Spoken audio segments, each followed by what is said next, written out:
This is a presentation of Magnitude Sports.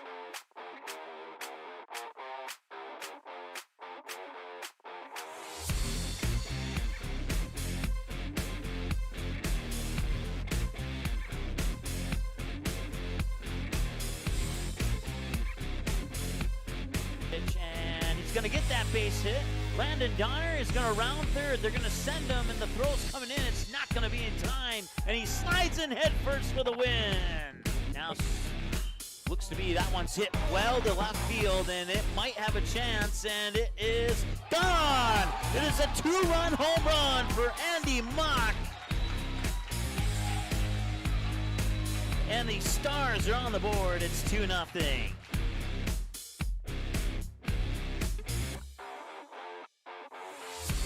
And now, the cameras are ready. The headset is on. It's game time. All right, welcome back here to BNC National Bank Field here at Memorial Ballpark in Mandan, North Dakota. Mike Mason alongside Brad Anderson. We are getting ready for this contest here between the Bismarck Governors and the Post 400 Stars. We have brought you 21 hours and 27 minutes of live baseball action up to the start of this game here. And we've had a total of 120 runs scored. Matter of fact, in that 7-4 game with the Stars over West Fargo yesterday, the 7th run scored by the Stars was the 100th run of the tournament. And of those 121 and the three teams that remain, 34 runs scored by West Fargo, 21 by the Post 400 Stars, and 13 by the Bismarck Governors. So we'll have 34 of the 121s represented in this matchup right here. Brad, I'll bring you into the broadcast. Your initial thoughts on this one? Well, it's going to be interesting to see how much you kind of look at pitching number or pitching what, I think Post 400's in pretty good shape there. They've gotten really good outings from their starters and such. And, for Bismarck here, I think for Post 400, they're kind of playing with house money here. But I think, just from an intensity standpoint, you hate to get to this point and not finish the deal. You might as well. I was texting somebody from Post 400 last night and said, you might as well win the whole thing now. If you got to this point. And now you're going to face a Bismarck team that's, pretty disciplined. They've still got some pitching left. Seem to be pretty solid in the field. And, they've really, even that loss to West Fargo, I think they played a pretty solid game. Just kind of got stymied there by a pretty solid pitcher. But, if there's a team that is capable of making a run here, winning tonight, and then maybe winning two to win it, they're probably as lined up as anybody to do that. Yeah, I would say that, they knocked off the 1 seed, the 2 seed, the 3 seed, but I don't really think the seeds matter right now. Bismarck, the 4 seed, they're still a dangerous team.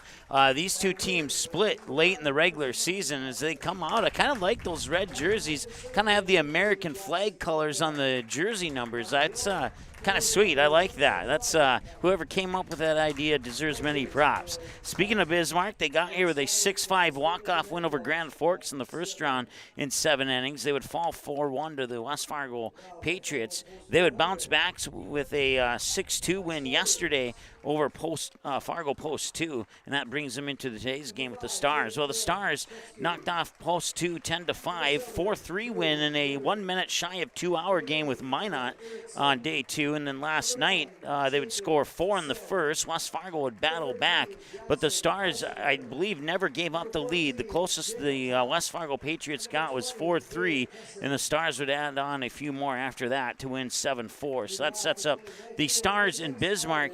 And as we saw earlier today, the West Fargo Patriots picking up a 14-6 win over Minot, a game where Minot scored 6 of those runs in the second inning, and that's all they would get the rest of the game. And West Fargo would, as you put it, Brad, haircut their way back into that one. I like that one. Yeah, they kind of did a little trim there early on, and then they finally came through. You kind of just got the feeling over time that they were ready for a big inning, and they finally hit in the 5th. And the thing I like to see for West Fargo, Mike, is they added on in the 6th. They got 4 more like that to basically finish the deal. And the fact that Brennan Hammond came in, and after they first 2 guys struggled a little bit, he came in 5 innings, gave up 1 base runner. They didn't have to go to another pitcher, which saves on your pitching staff. If you're West Fargo, you got to try and potentially win 2 games tomorrow, and if you can do that and save an arm, that can only help. So basically, we'll go over the scenarios after the Legion code. My teammates. Keep my temper. Keep myself fit. Keep a stout heart in defeat. Keep my pride under in victory. And keep a sound soul, a clean mind, and a healthy body. Good luck to both teams. Let's play baseball. All right, so basically there's a couple scenarios that could present themselves here in this game. West Fargo will play at 12 noon tomorrow. And if Post 400 wins this game, then West Fargo will play Post 400 in a rematch from last night. If Bismarck wins this game, then Post 400 will get an automatic bye to Game 15 of the tournament, and West Fargo and Bismarck will play at 12 noon tomorrow, and the winner of that one will play in the state championship against the Post 400 Stars. So win or lose, the Stars are in the championship game. That's kind of a nice feature, wouldn't you say? Yeah, I would say so, and it's just kind of a question that, you have the scenario with 2 teams left and one with 3 left. It's kind of one of those quirks in a bracket like this, 8-team bracket, and I mean, I think even win or lose, they're probably still in the driver's seat because you're basically, even if you lose this tonight, you only have to win 1 game. Then you can kind of, as you know, I think sometimes as coaches in a tournament format like this is, especially if you're in an elimination format, you're thinking, oh, I've got to win this game, but I've got to think a game or 2 down the line. What do I use for pitchers? What am I going to use for a lineup? But especially with the pitch count, trying to juggle pitching staffs and such, that definitely can play a factor. So I think that maybe gives them a little bit of reassurance here, Mike, knowing they'd say that win or lose here, you just have 1 to worry about tomorrow. And you already know you're going to Sioux Falls, too. So yeah, that's the other thing, too. The Stars will be in the Central Plains Regional Tournament that begins Wednesday, August 4th, goes through Sunday, August 8th. The winner of that tournament will go on to the Legion World Series, but that's still a little bit ways off. The other team that will join Post 400 will be either West Fargo or Bismarck. It's right now West Fargo kind of in the driver's seat, but there is a scenario where Bismarck could steal that from West Fargo. But all we know for sure is that Post 400 is one of those 2 teams. And Caden Graff will start on the mound today. He'll have Tate Gustafson behind the plate catching those pitches. And we'll go around the bases here as well. Andy Mock at first, Kobe Sen at second, Easton Rarick shortstop, Eli Mock at third. Crew Walker is the batter. Outfield here after the first pitch from Caden Graff, and that one's going to be popped up and going out into shallow center. It'll drop for a hit, and it's a leadoff single here for Crew Walker. Stepping to the plate for the batters, the shortstop, Isaac Pegors. Isaac Pegors, we saw him smash a homer to right in yesterday's game against Fargo Post 2. And that is one of 5 home runs in this tournament. 3 of them belong to the West Fargo Patriots. 2 of those belong to Braden Jacobson. And Braden Jacobson accounts for 5 of the 34 runs scored by West Fargo on 2 swings of the bat. But back to this game here, it's Isaac Pegors the batter once again. He takes that first pitch for a ball. It's 1-0. Ben Patton, Jack Johnson, 2, 3, and 4 in the lineup. Popped up, fouled away for a strike, 1-1. Graff's first appearance here in the tournament, Mike, and you look at they had Kobe Sen, 84 pitches he pitched against Post 2. Jake Jaroszewski with 100-plus pitches, so he's pretty much done here for the tournament. And this one will skip into the dirt, and I think the Stars feel they're right where they need to be here as far as pitching goes. I was talking to Coach Fichtner 2 days ago, and he was like, Ethan Claus really helped them out in those 2 games coming in the 7th and getting the save, and that really saved a few pitches for a couple of their other guys. And they wanted Caden Graff on the mound in this game, and they got him. They've got Rarick available. He threw just 29 the other day against Post 2, so he's available for another appearance. And Ethan Claus has one more appearance if they need him between now and the end of the tournament. He'll set and deliver. This one hit deep to center field. Backpedaling over the head, and we've seen that happen about 3 or 4 times in that last game.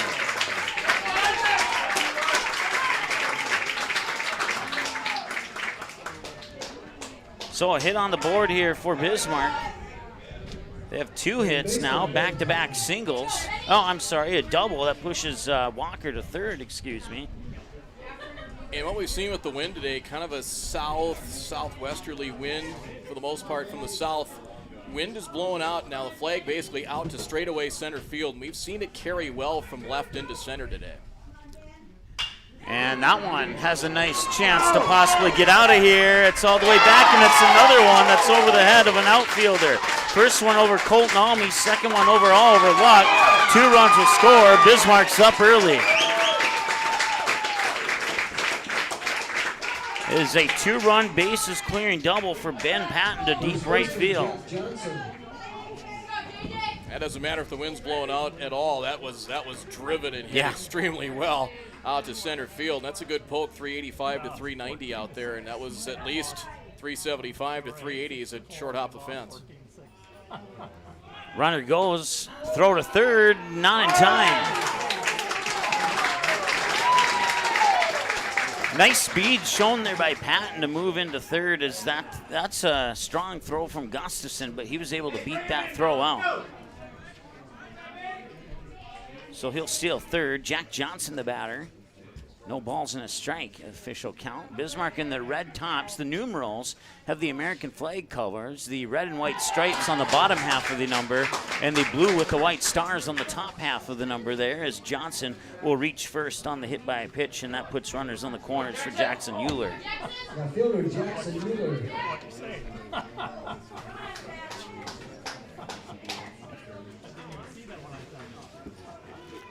I have to wonder if they wore those jerseys on their 4th of July game this year. Oh, they had to. They had to at some point. We've seen a couple of teams with the American flag jersey. Kindred Post 117 had that red, white, and blue theme going in midsummer. And yeah, Kindred's had those for a while as Jeff Fichtner comes out for a visit here. But I think this is just kind of settled Graff down a little bit. They've hit a couple of shots and hit balls hard, and I think he's just trying to tell them minimize the damage here. And then as we say that, we're going to get some activity down in the Pulse 400 bullpen right away. It looks like Jacob Top is going to start loosening up. Yeah, Jacob Top has certainly proved himself over this season here for the Post 400 Stars. Playing on the Comets last year and brought up and maybe a game or two with the Astros, but he spent most of his time on the Stars roster this year. And the pitch, this one we fouled up third base side. And, well, once again, they kind of fooled me there. It looked like it was going to the third base side, and the wind pushed it back over our heads. So, strike one, the count here is Caden Graff now on 10 pitches. This is 11, and that one is a little blooper over the head of Kobe Senden to right field here. Another run will score. It's now 3-0 on the single by Euler.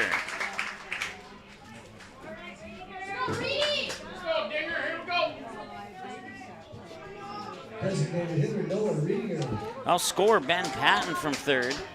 Puts runners on first and second. Still nobody out in a 3-0 lead here. And Stars need to get that first out here on this batter if they want to just kind of minimize the damage per se. This time is called. Riedinger will step out and step back in. Riedinger's had some success this year on Magnitude Sports. 4 or 5 reached base on an error, grounded out to short, and 2 hits to left, 2 hits to center, and now he's hit by a pitch.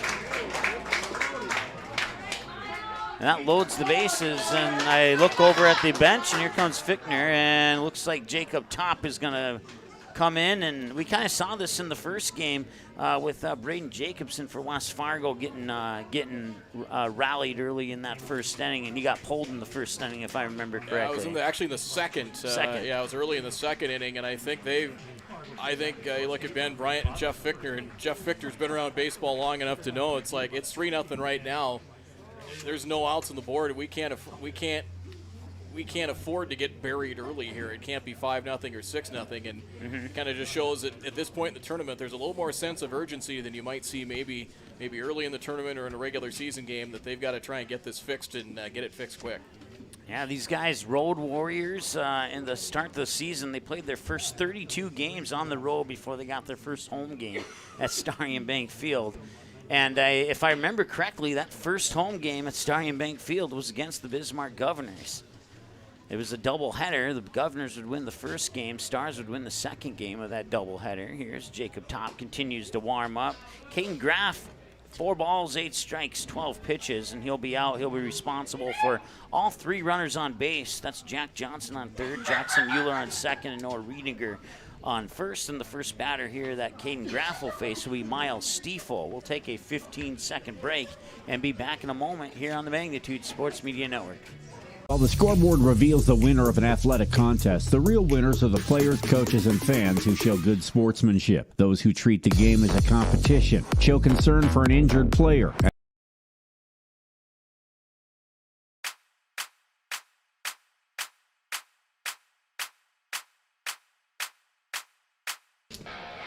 All right, a little technical glitch there, but we're back. 3-0 once again. New pitcher on the mound here is Jacob Top. Here for the Post 400 Stars, and Bismarck off to an early start here, 3-0 on 4 hits, and they have 3 runners on with nobody out here in the top of the first. Already about 8 minutes into this ball game.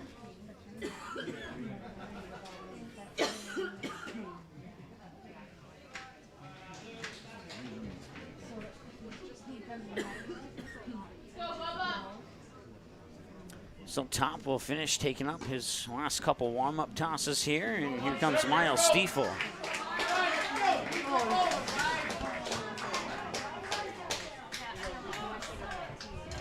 Back to the catcher, Miles Stiefel.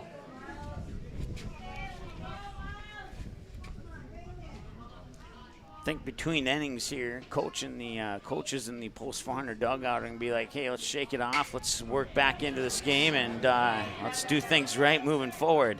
And that's one way to start it. Now runner will tag, throw. No, he will not tag. They will hold up. He decided that he didn't think it would be a good idea. So it'll be a fly out, and in essence, a free out with no run scoring here for the Stars. Carson Machenbacher at the plate now here for the Governors. Let's see here. We'll take that run off the board here for the Stars. That happened back when I was adjusting our clock here after that little technical glitch. So once again, we apologize for that.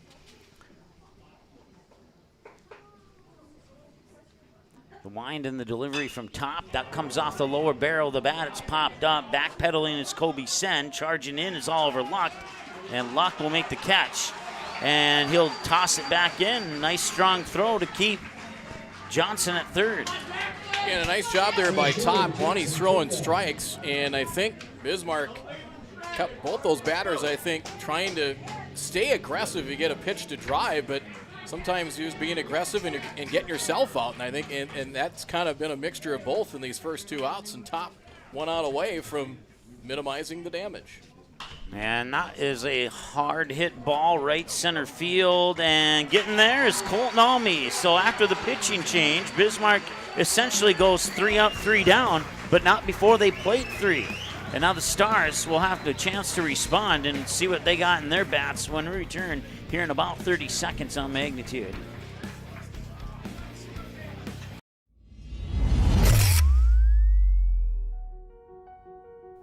You simply click and order.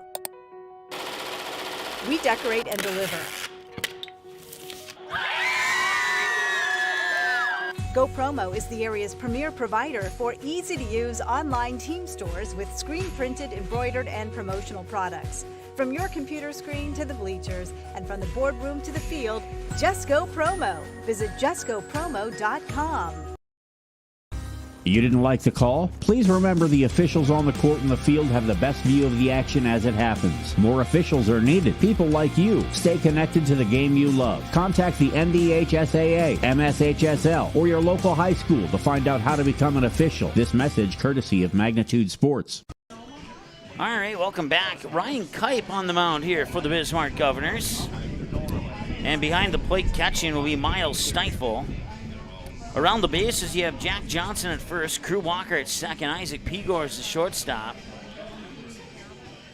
Ben Patton at left, Carson Machenbacher in right, Jackson Clipville in center, and Jackson Euler in third.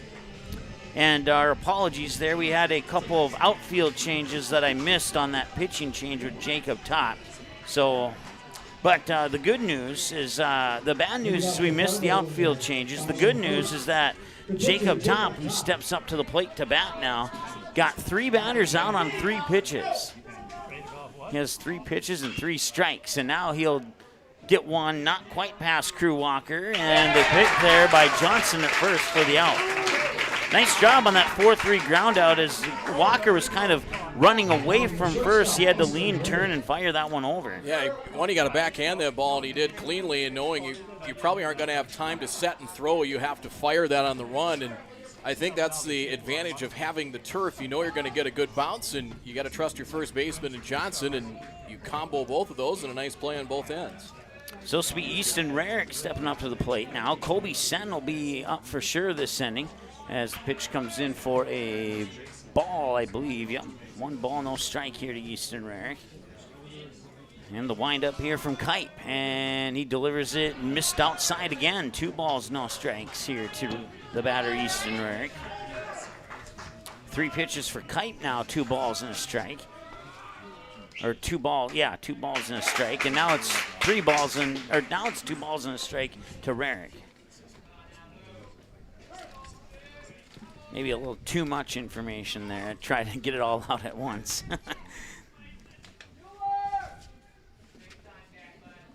Here's the wind and the 2-1. Swung on, hit out towards Crew Walker. And Walker with the easy 4-3, and that's 2 away here for the Stars. Second baseman, Kobe Sen.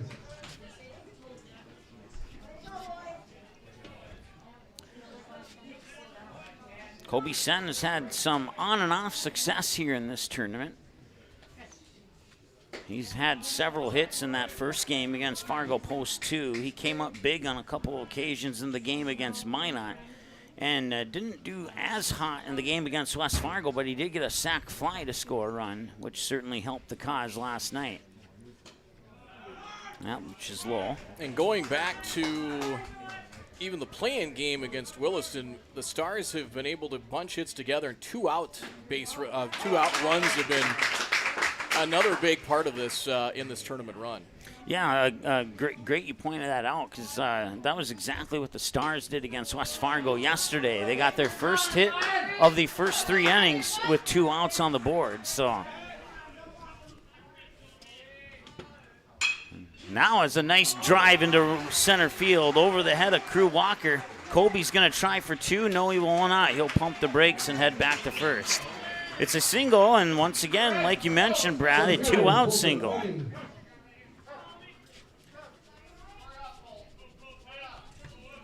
And a good approach there by Sen, Mike. He says, wait back, see that ball through the zone and drive the ball. Like I say, it's kind of on the outer half of the plate, so hit it where it's pitched. He took it to the opposite field. And Almey's going to right. It might stay fair. Did not. Just barely did not stay fair.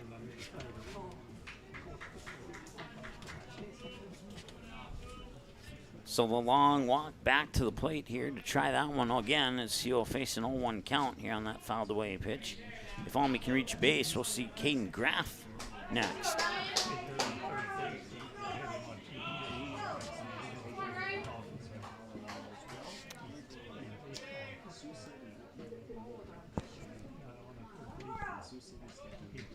Here's the windup and the delivery. And it's in for a strike. And it's an 0-2 now to Colton Almey. We'll see if the Stars have another 2-out rally in them like they did yesterday. Of course, they fell down 3-0 to Minot, came back and won 4-3. And even though it's 3-0 early, I think the fact that Top got him out of that jam so quick and you keep it at 3, you still got plenty of swings left, and you've already proven you can come back from multiple run deficits here. Randy, you got some work to do, and there's a start. And that is another going to be a single, and now 2 runners on. Kobe Sen in scoring position on that single. And that brings up the aforementioned Caden Graff.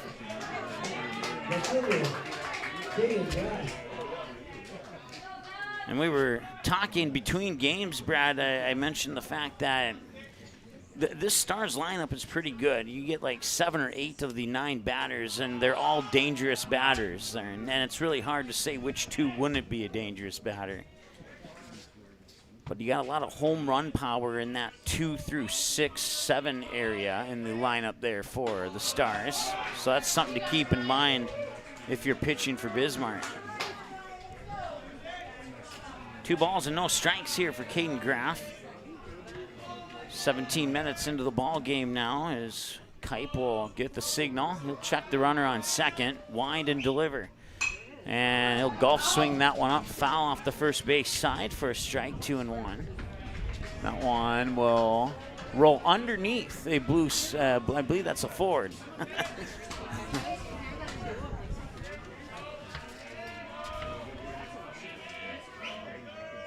And that one's low. Nice eye there by Graff. You could kind of tell that was coming in low the moment it left his hand. So you're now 3-1. You're looking for a pitch, maybe middle away perhaps. See if you can drive it somewhere. 2 runners on. Send second, Almy first, and the 3-1. And this one served up right over our broadcast station. And that one just to about 7 inches to the right of the barbecue grill at the concession stand.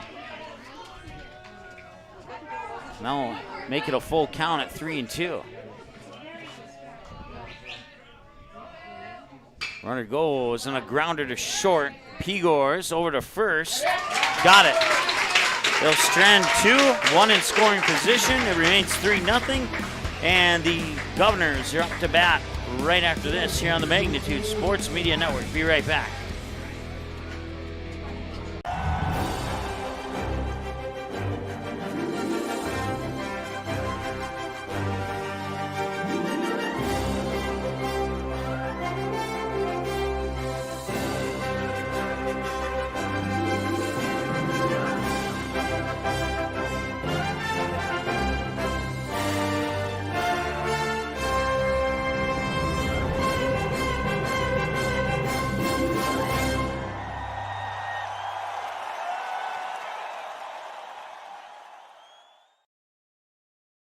Marvin is hiring in Fargo. Marvin's pay starts at $18.50 to $22 per hour, and applying is easy at marvin.com/join us. Do you have experience in manufacturing? Join the Marvin team, where you'll earn based on your experience. Apply today at marvin.com/join us.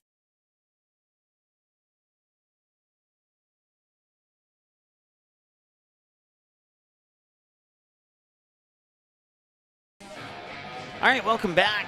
Jacob Top. 3 pitches, 3 strikes, 3 flyouts. Can he get another 3-3? That would be impressive, but it's not going to be easy here as he's going to go up against the top of the order. It's Crew, Walker, Pegors, and Patton for the Bismarck Governors as Walker will step into the batter's box. So we move into the top half of the second. Walker taps the plate. Top leans in. Sets and deals. And that one started out high, dropped into the middle tier of the strike zone, 0-1.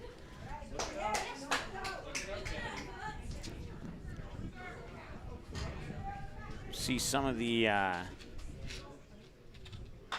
players from the Bismarck Municipal Tournament walk in here. And nice on the run grab there by Colton Almy. And that will produce out number 1. Boy, what Top has done really well, he's throwing strikes, but he's keeping it out of the middle of the plate. When the 4 batters he's faced for Bismarck now in 5 pitches, they have not really made solid contact. Like I said, he's kept it out of the middle of the plate, and guys maybe a little bit over anxious and got themselves out a little bit, but that's exactly what you need. If you need a blueprint, what Brennan Hammond did for West Fargo in that game in relief with 5 innings, he really calmed things down, put some zeros on the board, and that's exactly what Top needs to do here the rest of the way. Pegor's doubled out into center field last time he was at the plate, and this one will just miss for a ball. May have come off his fingertips a little bit wildly there, as though it appeared to be coming off down the middle, but then broke at the last moment to the outside. He'll try again, got it in there for a strike.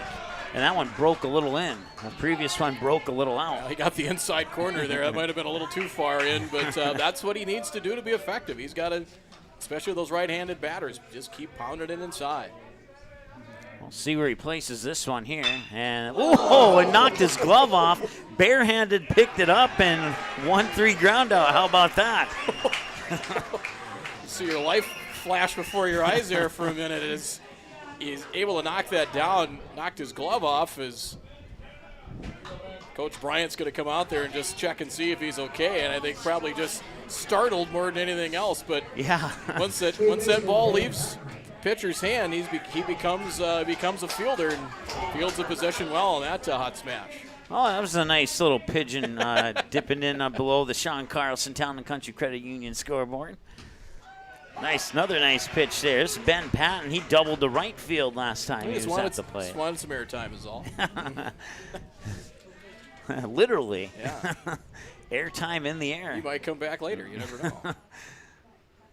And nice strike two. Boy, changing speeds and kind of keeping the hitters off balance, and Top has so far been very effective. 0-2 delivery. This one going to be served up foul into the parking lot. Hops over one car. Hits the windshield, but no busted window on a silver Jeep. You may have heard the ooh in our crowd mic. This one fouled away to the other direction, and that car was right. Wow, talk about timing there. That one you may have been able to see on camera.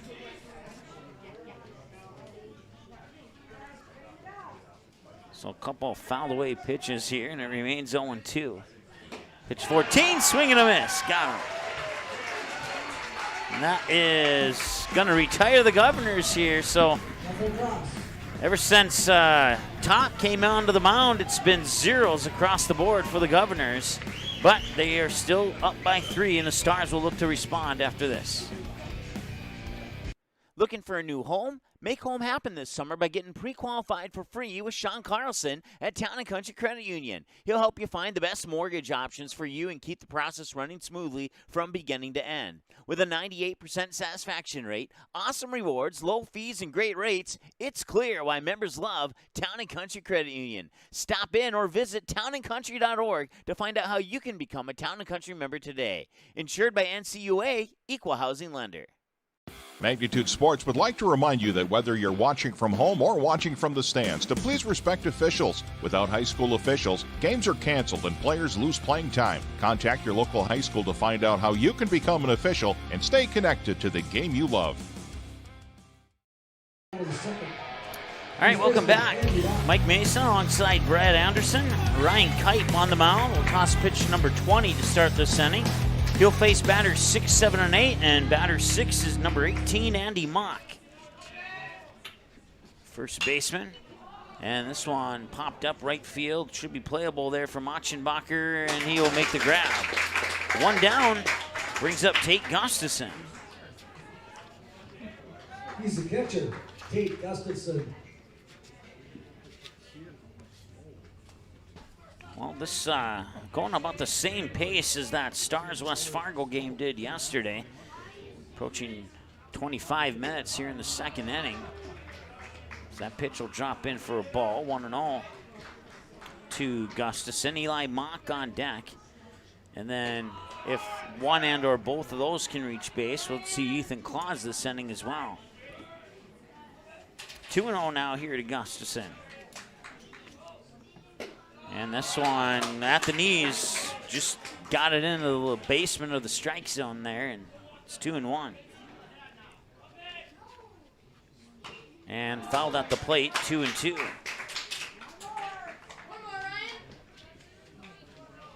24 pitches, 15 of them recorded as strikes here for Ryan Kite. Official give the signal to award the pitch, and fouled at the plate again, and Gustafson stays alive.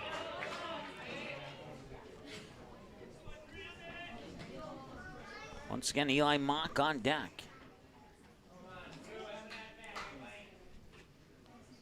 As they will look to exchange baseballs here and get a couple more into the pocket of the umpire. Broadcast coverage brought to you by Go Promo in West Fargo, the Ball Yard in Fargo, Network Center in Fargo, Marvin in Fargo, Sean Carlson, mortgage lender at Town and Country Credit Union, and this one's going to be chopped over towards Walker. And another 4-3 ground out. And that is 2 away here for the Stars. Third baseman Eli Mock.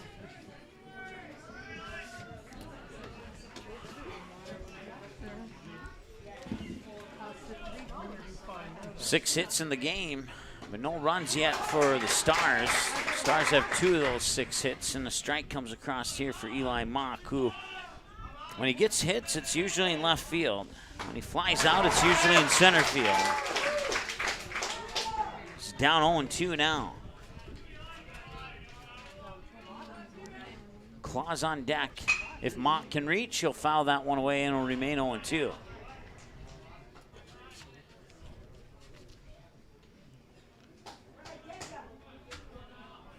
Bottom of the second, brought to you by the Network Center in Fargo.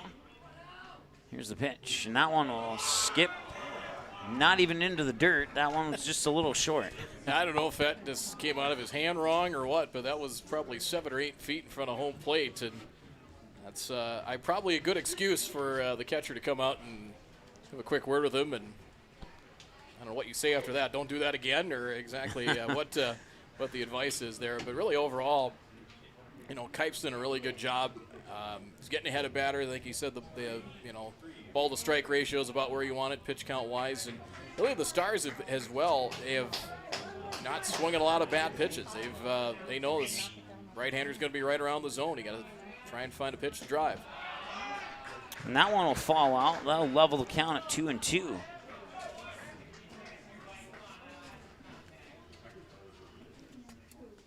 And that one looked a little high, and it was, and it's a full count now. So you get down 0-2, he fouls it away to keep it at 0-2, and then you get 3 balls after that, and here's the payoff, and that's fouled away, first base line.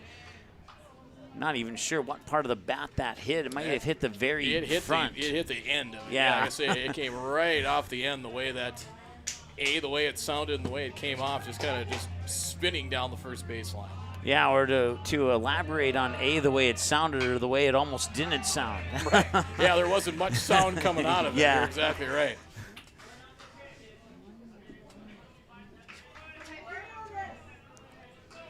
So another one fouled away here by Mock, and this one's outside, and he's on base with the walk. Runner on for the Stars. That clears the count here for Ethan Claus. Right fielder Ethan Claus.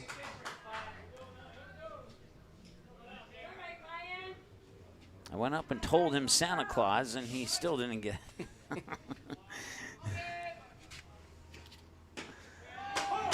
But that's okay. He's had a long tournament of names. A lot of names to try and go through, so yes.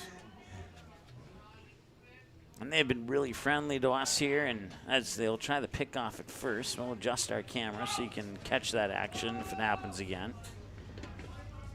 But they've been absolutely fantastic to us, bringing us free McDonald's on day 1, and just all around awesome. Getting us lineups 30 minutes before every single game. I mean, I don't know how many games you've done this season, Brad, but most of the times I get lineups like 10 minutes before the game. So yeah, it varies from time to time, especially the tournament format. Usually it seems to be the shorter, closer to it. So Ben Bryan making the grab there in the third base coaching box. And it's 1 ball and 2 strikes now here to Ethan Claus. Oliver Luck would turn it back to the top of the order here if Claus can reach base, and don't forget Eli Mock on first. Time is called as Kipe was checking the runner. And now he'll reset on the mound. Bottom of 2, 2 away. Runner on first, Eli Mock. 1 ball and 2 strikes to Claus, and he swings out. Goes down swinging, and that brings up batters 4, 5, and 6. It's Johnson, Euler, Riedinger for the Governors. When we return, it's 3-0 here on the Sean Carlson Town and Country Credit Union scoreboard. Be back in a moment. Hi, it's Dr. Tiffany Johnson from Healing Touch Chiropractic in West Fargo. What impact I want to make, how my office is different, how my niche is different. It is all about giving people hope and helping them believe that their bodies were made to heal. Let me show you how your life can change through chiropractic at Healing Touch Chiropractic. While the scoreboard reveals the winner of an athletic contest, the real winners are the players, coaches, and fans who show good sportsmanship. Those who treat the game as a competition, show concern for an injured player, and accept all decisions from game officials. Please remember to be a good sport when attending a high school game. This message courtesy of Magnitude Sports.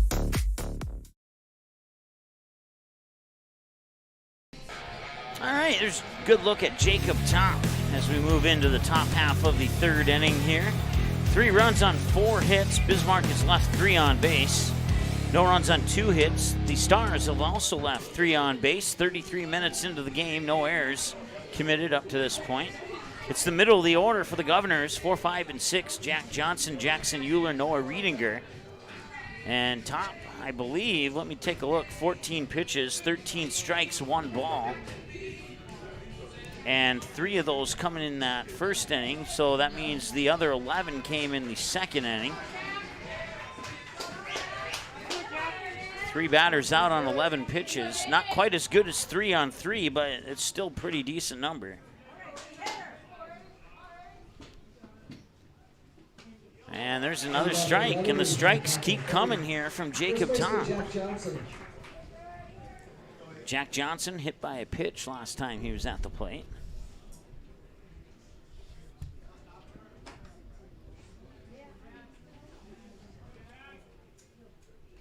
And he gets hit again. It nicked him on the wrist, but that puts him on base. And that brings up Jackson Euler, who singled on a hit that was just over the head of Kobe Sen, the second baseman, last time he was at the plate.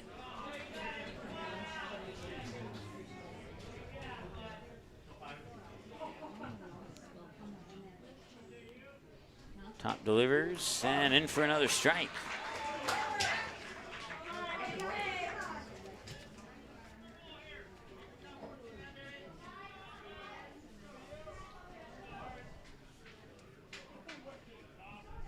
And the 0-1. That one's hit up high right field. It could stay fair. Running after it is luck, and it does stay fair. It drops for a hit. Holding up on first was Jack Johnson. He will only get to second. And it results in a single for Euler. He's 2 for 2 with 2 singles now.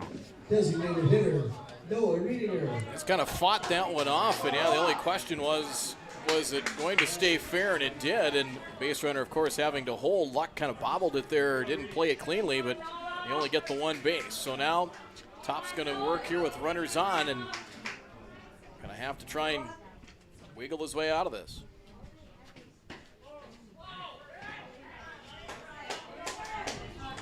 Ball 1 inside.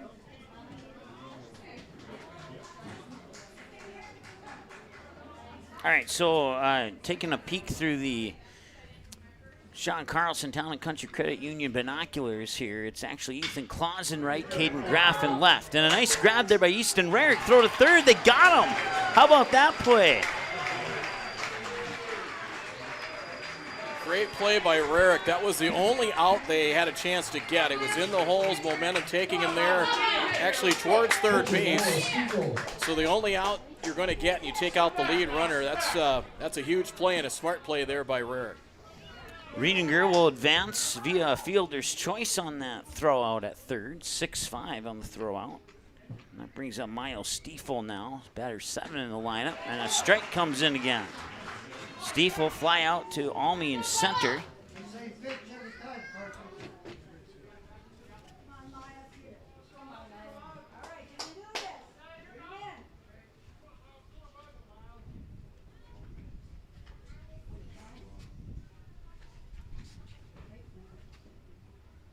And this one off the lower barrel of the bat. Force at third. Now the throw to first.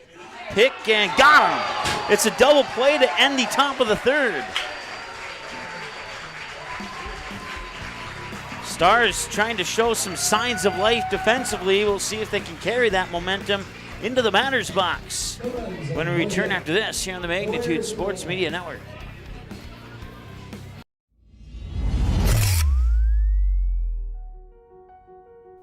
You simply click and order. We decorate and deliver.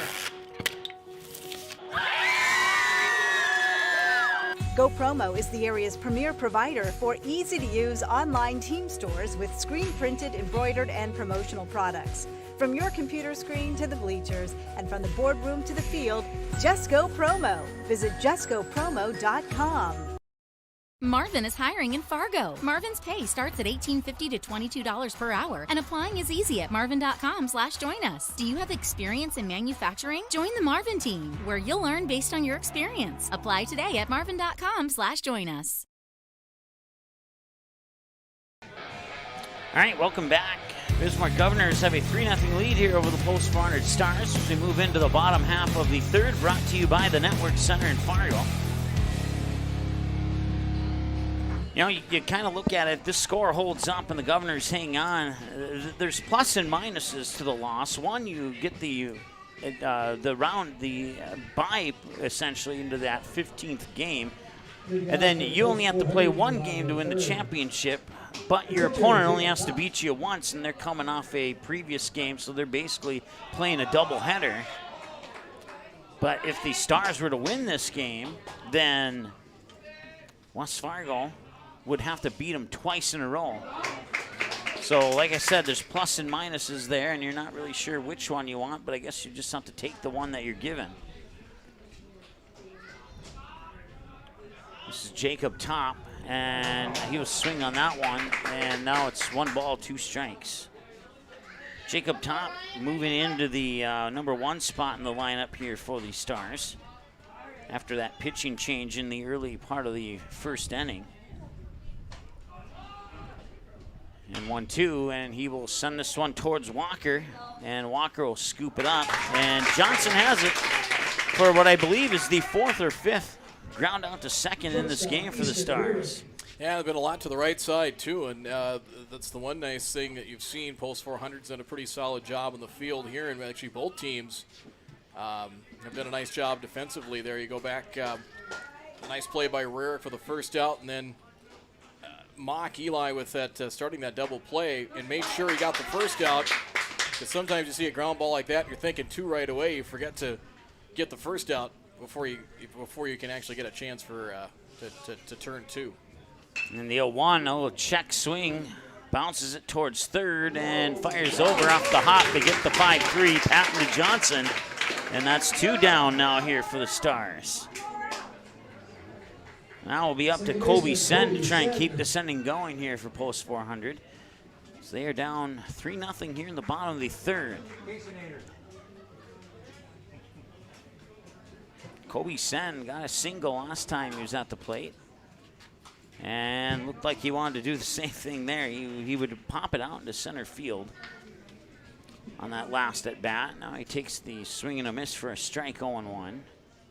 If he can reach base, Colton Almy would be the next batter. Wind up in the delivery, and this one grounded out towards Walker, and yeah, it's another 4-3 ground out. And the Stars are going to have to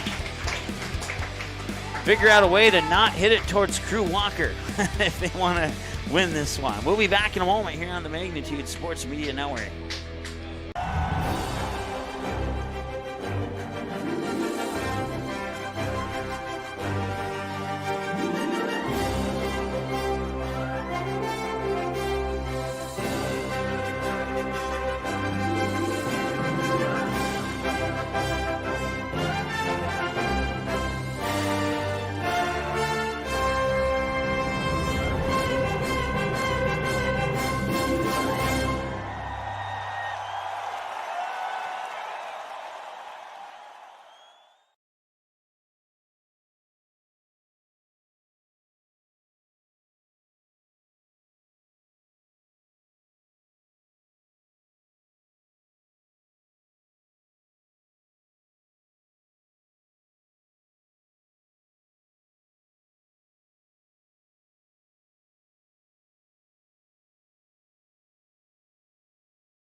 All right, welcome back. BNC National Bank Field here at Memorial Ballpark in Southwest Mandan. Current temperature in Mandan.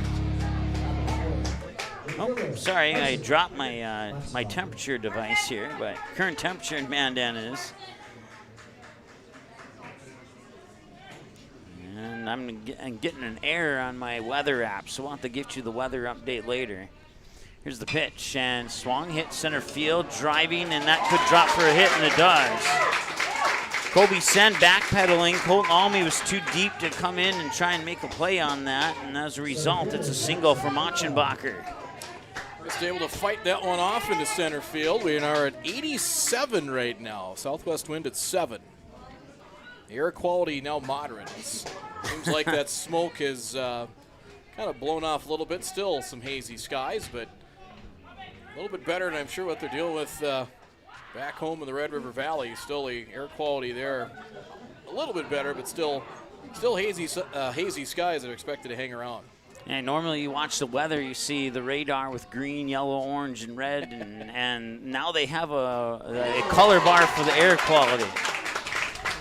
And Clipville advances via the hit by the pitch. I believe we were sitting in purple when this game started. I'm not sure if that's good or bad, but.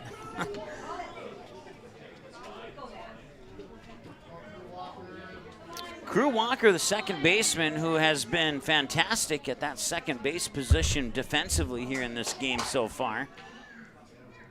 Responsible for about 5 or 6 of the outs on the Stars. He'll try and bunt it, and running after it there was Gustafson. Hoping to maybe make a diving play on that one, but realized it was just going to be out of his reach. 0-1 the count.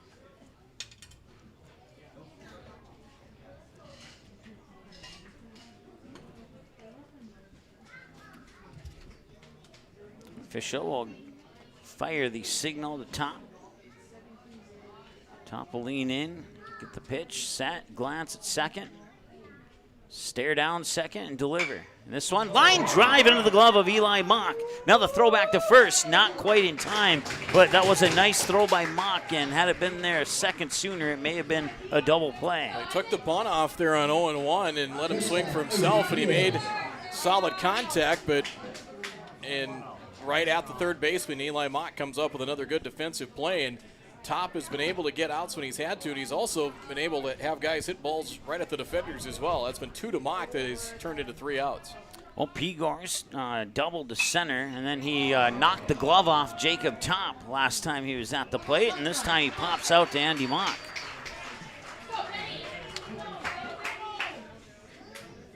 And again, he's not out of the woods yet here, but Top, who put a couple runners on last inning, helped out by a double play, a couple of good defensive plays left side of the infield, is 1 out away from stranding 2 more on. So far, they have stranded 4 in this game. And this one served up and foul. So once again, runners on first and second here for the Governors. That's Machenbacher on second and Jackson Clitfell on first. Ben Patton, the batter, double to right, struck out swinging.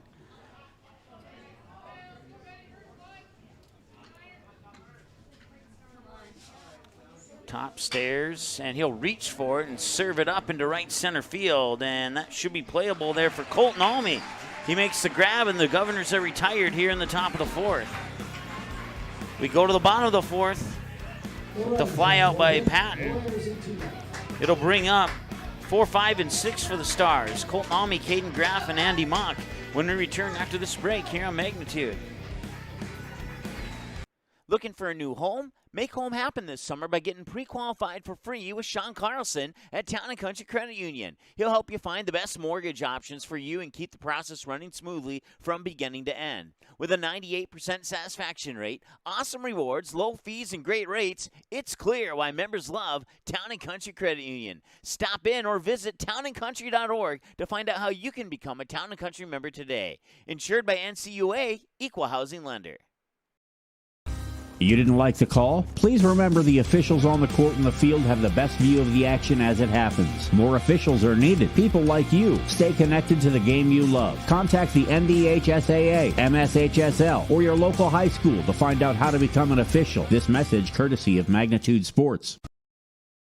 All right, welcome back. A little smoky here, but that smoke coming from the barbecue grill at the concession stand as most of the air quality smoke is gone now. But if you haven't had a burger here yet or a hot dog, I strongly suggest you try one.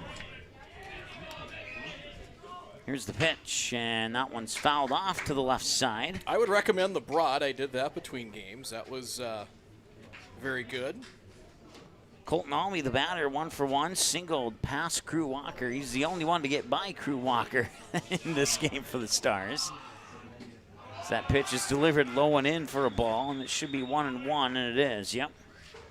I'll have to, I don't know. We don't have like a 7th inning stretch. I'll have to see if I can sneak down there and try one. Foul off again. I'm not sure if they'll be open when this game's over. Can always get one tomorrow. There's still another day of this tournament, so I'll do that. There's the wind and the delivery, low for a ball, and it's 2-2 now.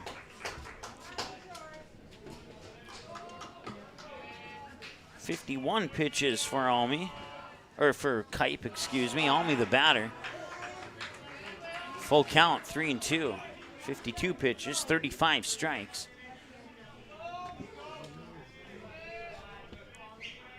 Here's the wind and the payoff. Outside, walked him, runner on, and so far so good. I think that's the first time in this game the Stars have had a runner on with nobody out. Now we'll see what Caden Graff can do in this scenario. Last time he grounded out to Crew Walker, and that's been a theme in this game so far. Kipe checks the runner on first. He'll fire over, and that was a close call, but Almy's back in time.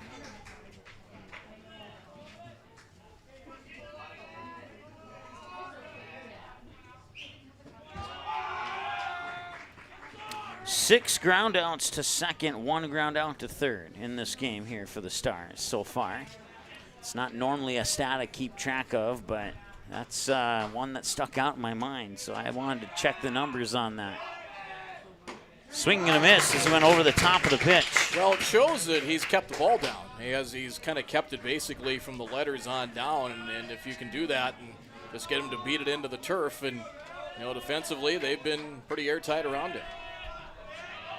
Some nice pitching here from Kipe up to this point. We'll see if he can keep it going, as that one will float outside for a ball. 2-1 the count now.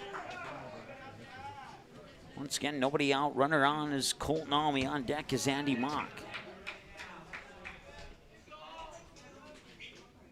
And this one will come in for ball number 3.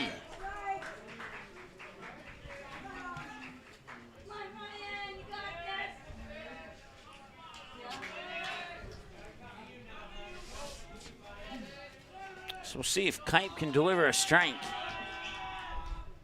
And he does. Although Caden Graff disagreed with that. But it was right at the knees there. Excellent pitch there by Ryan Kipe.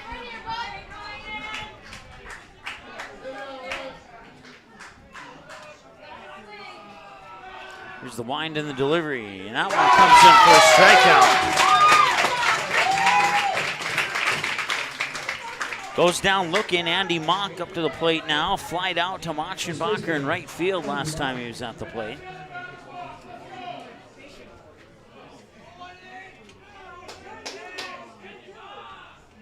See if Mock can come through big here for the Stars.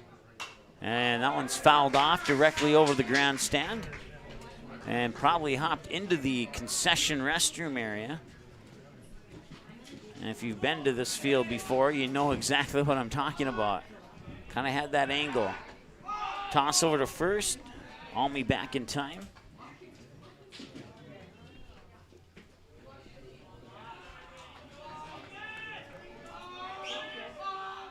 Swing and a miss. Maybe fouled at the plate. Not sure if he got a piece of that or not. Either way, it's a strike. He's done such a good job. You mentioned the ball strike ratio, of getting ahead, and he's kept the ball down to the zone. You just haven't seen the Stars make a lot of solid contact.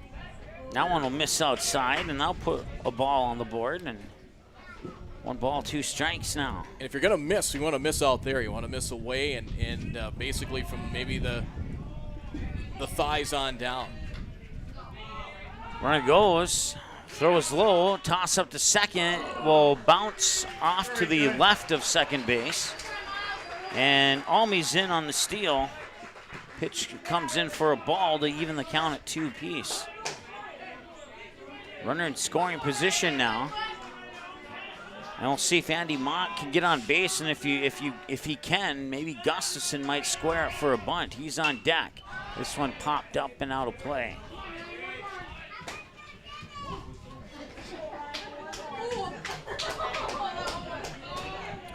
All those youngsters looking forward to the quarter and the piece of candy. So far, Andy Mock has made these kids about $1. This one going high to left, all the way back to the fence, and it will be off the wall. And rounding third here is Colton Almey. The throw to Holmes, not in time. It's an RBI double for Andy Mock, scoring Colton Almey, and the Stars are on the board. Wouldn't it look like the wind gave that one a good push? They do have that elevated fence up there from left to left center, and it hit about halfway up on that wall. It wasn't exactly a textbook relay. They threw it kind of more towards third base. That's where the third baseman was. And then the throw to the plate, and the runner did not slide, came in standing up. So it looked unorthodox on both sides, but it gets the Stars a run. This one fouled off, and I'm not even sure where that one went. I lost it in the sun, so. When that ball came to the third baseman, he was just behind the bag, and the base runner was maybe halfway to the plate. So at first, it looked like a gamble, but at this point, you got to take a chance. You're running out of at bats. Well, we've seen a lot of hits in this tournament that if that fence wouldn't have been there, it would have been a home run. And now Coach Fickner will bring out 4 new baseballs here for this game, and maybe the 4 will represent the 4th hit.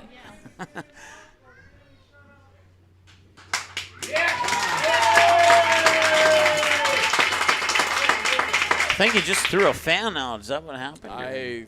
Possibly. Oh, that's what it was. I think somebody was whistling before the pitcher delivered to the plate. I could hear a fan saying he's whistling before he throws, and yeah, that would make sense too. So I think maybe just a verbal warning is like, if you do it again, you're out of here type of a deal. That one comes in low for a ball. 2-1 the count now here to Tate Gustafson. He's 0 for 1. He grounded out to Crew Walker on one of those 6-4-3 groundouts in this game. Andy Mock on second. Strikeout. Or not strikeout yet. Still has at least one more pitch. 2-2.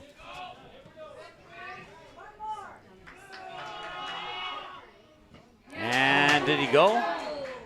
Third base umpire says no. Full count.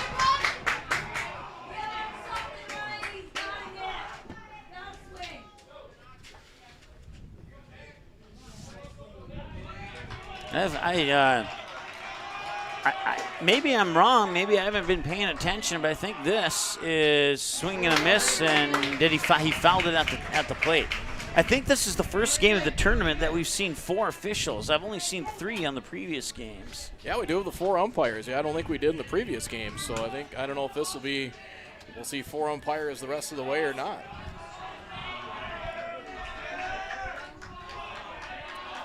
Mock on second with 2 away. And the payoff pitch, walked, 2 runners on.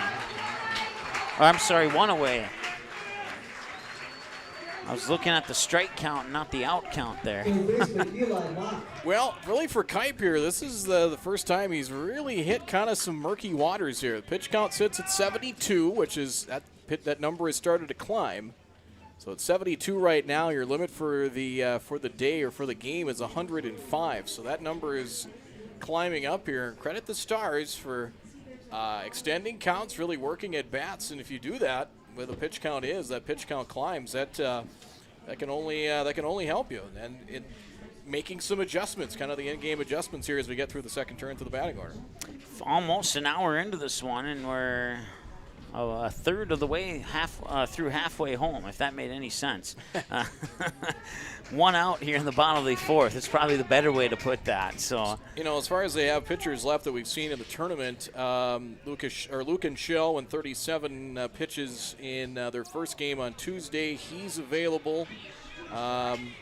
Isaac Pegors went 19 yesterday. He's available if need be. This is the first appearance here for Kipe, as he will get to the bottom of the order here, working on the bottom of the order first with Mock and then Claus on deck.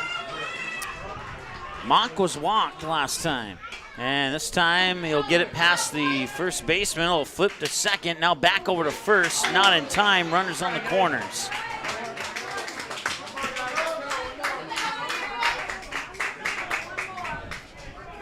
So the fielder's choice on the flip on the 4-6 at second will advance Andy Mock to third. Gustafson's out, and Eli Mock on with the fielder's choice. So it's the opposite of the Mock-to-Mock connection where they play defensively here. Runners on the corners for the Mockett brothers. And this is Ethan Claus, struck out last time. He showed bunt, pulled it back, hit the corner for a strike, 0-1.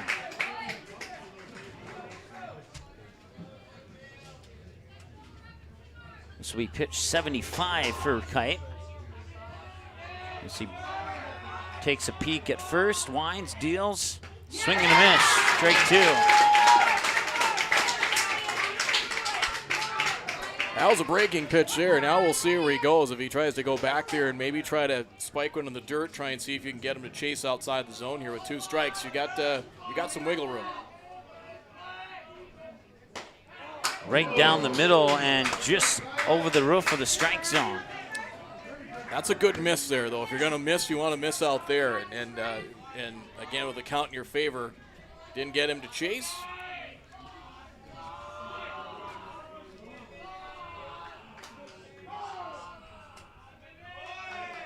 And he'll step off.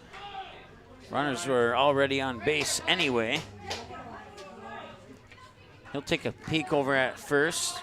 Runner goes, swing and a miss. That retires the Stars. They get one run, and they leave two stranded. And now we go to the final three frames, the 5th, 6th, and 7th. And the Governors are up to bat. Jack Johnson, Jackson Euler, Noah Riediger, pending changes. It's the middle of the order when we return after this. Hi, it's Dr. Tiffany Johnson from Healing Touch Chiropractic in West Fargo.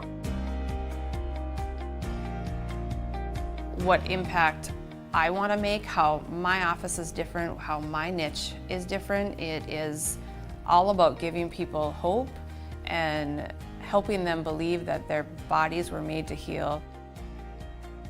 Let me show you how your life can change through chiropractic at Healing Touch Chiropractic.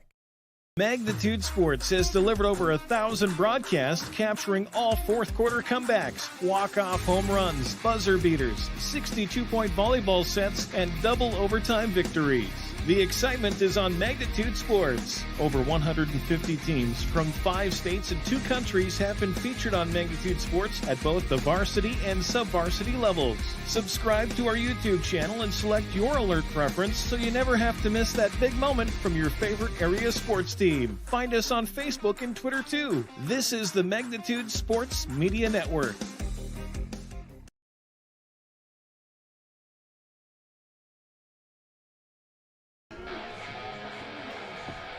All right, welcome back. Jack Johnson will be the leadoff batter here in the top half of the 5th. Jacob Topp will deliver pitch 30 to start this inning here against Jack Johnson. Jack Johnson hit by a pitch twice, once by the first pitcher and once by Jacob Top. And we'll see if Top can avoid the same fate the third time up.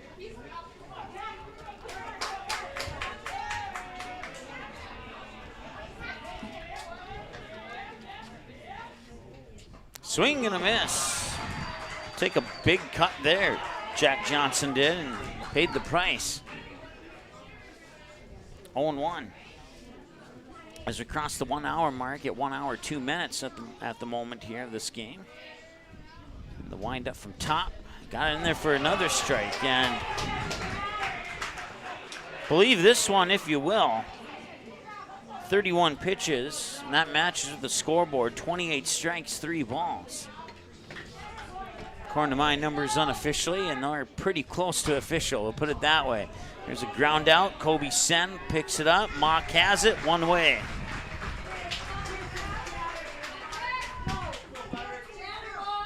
The fielder rejects a Mueller.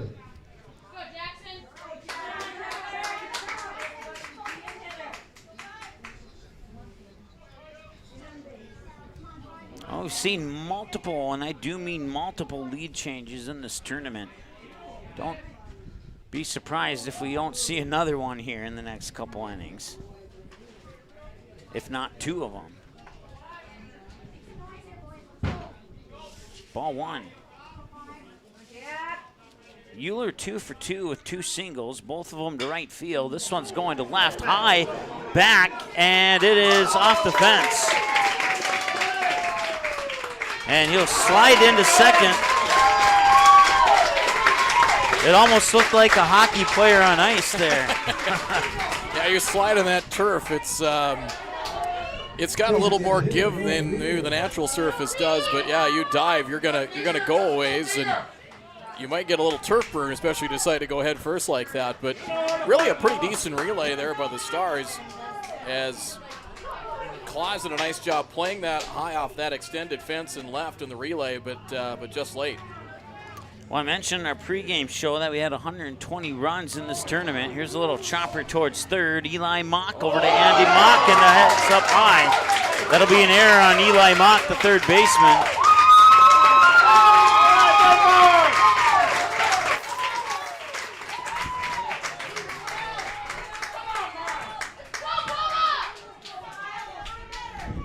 And it will bring up Stiefel, I believe.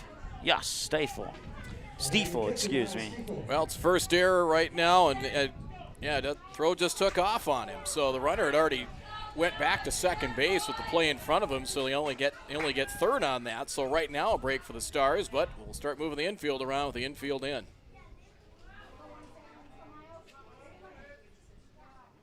All right, so runners on second and third, and the pitch comes in for a strike. As I mentioned in our pregame show, we had 120 runs coming into this tournament, and that fence in left field there has robbed about 12 of them.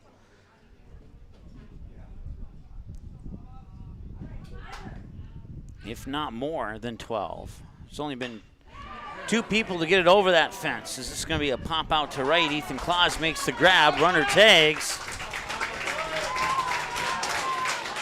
And he will score. So it's a sac fly. Riedinger stays at second.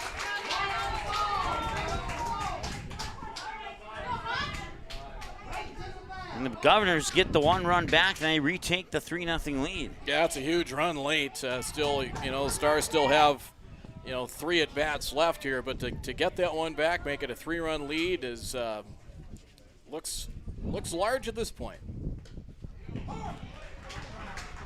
Top continuing to toss strikes here. That's one positive. Machenbacher, the batter, 1 for 2. Fly out to center and a single to center.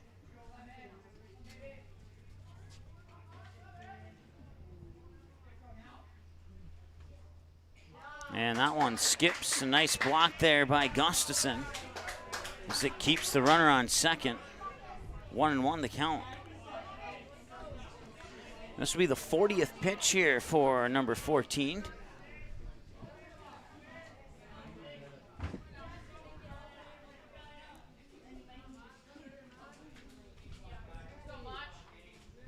And the pitch. And that one misses.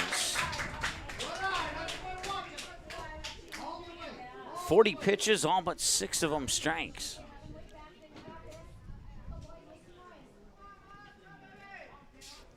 Runner on second with 2 away. That runner on is Noah Riedinger. And this one right back to top. He will spin, fired over to first, and that will retire the Governors here in the top of the 5th. They leave a runner on, but they get one across to retake the 3-run lead. It's 4-1, and it's Jacob Top, Easton Rarick, and Kobe Sen, the top of the order for the Stars, when we return after the break here on Magnitude.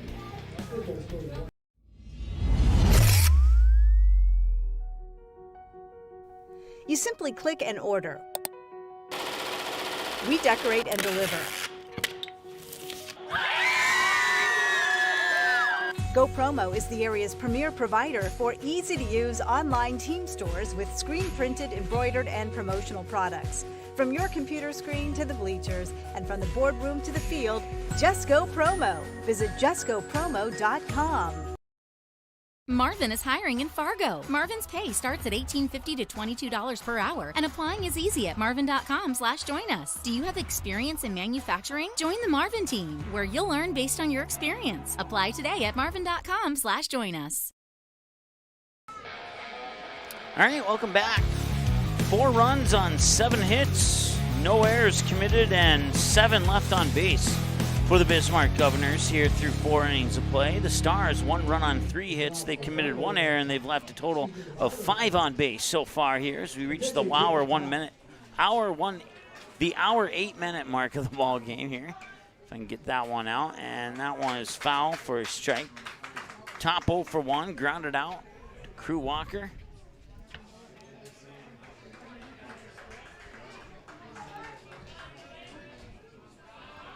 And the windup and the delivery and a swing and a miss for 0-2. That's one of the rare pitches we've seen up in the zone and elevated that fastball there and quickly headed 2 strikes. Well, Kipe will deal the 0-2. This one will be another ground out to Walker more than likely, and it is. As the 7th ground out to second base in this game for the Stars. Shortstop, Easton Rarick. Easton Rarick's also 0 for 2. He ground out to second on his first at bat, grounded out to third on his most recent trip to the plate. And it's not necessarily worth noting, but it is something that we can say. Easton Rarick's ground out to third is the only ground out to third in this game. So that one's fouled away. 1 ball, 1 strike. Pitch 83 for Kipe coming up here. Keep in mind the daily limit is 105 as he sends a strike in there for strike 54.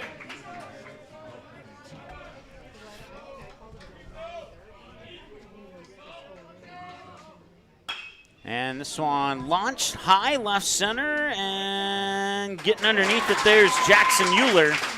He makes the grab. There's a fist bump there to Klitfeld in center field, and that's 2 away. Second baseman, Kobe Sen.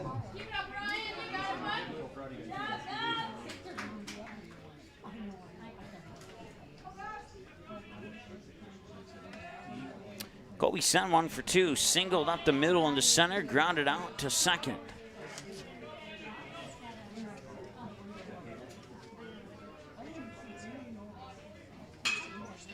And this one, he'll single again to center.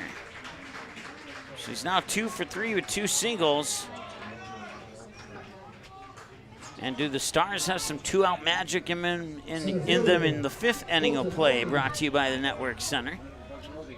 Kipe at 86 pitches right now, Mike. Again, 105 is the limit. So if he gets out of this, you know he could at least try and stretch him 1 inning. And, you know, if Olney can extend an at-bat, get a hit here, that that might start.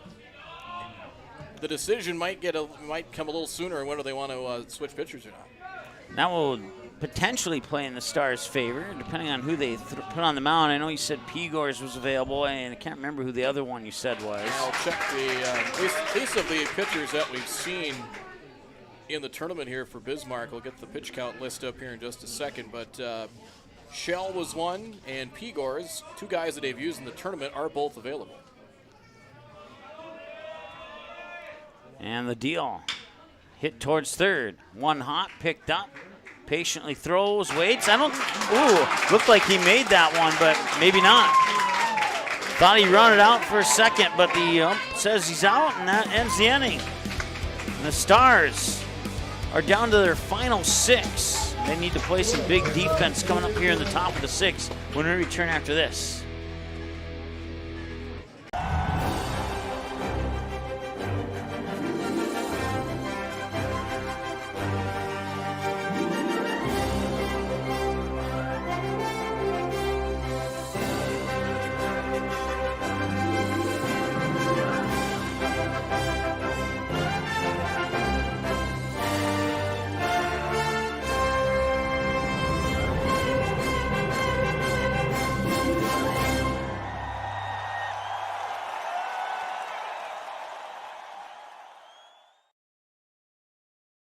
You didn't like the call? Please remember the officials on the court and the field have the best view of the action as it happens. More officials are needed. People like you. Stay connected to the game you love. Contact the NDHSAA, MSHSL, or your local high school to find out how to become an official. This message courtesy of Magnitude Sports.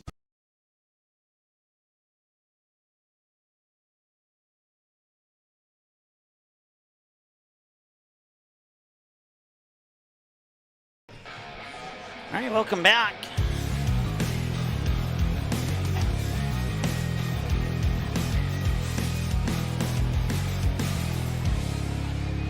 Five-three ground out ends the bottom of the 5th, and now Jackson Klitfeld will walk up to the plate.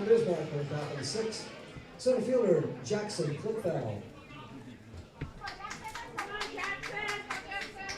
And the Stars running out of time here. See if they get through the top of the 6 here, and then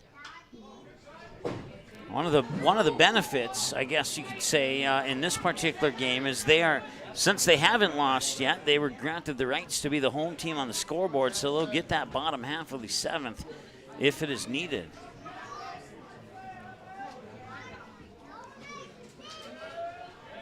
Oh, 0-1, and that one will just miss. They'll even it up at 1-1. Klitfeld 0 for 1, flied out to center, and then he was hit by a pitch last time he was at the plate. His top will set. Once again, no runners on. He'll deal the 1-1, and that one just over the roof of the strike zone, ball 2.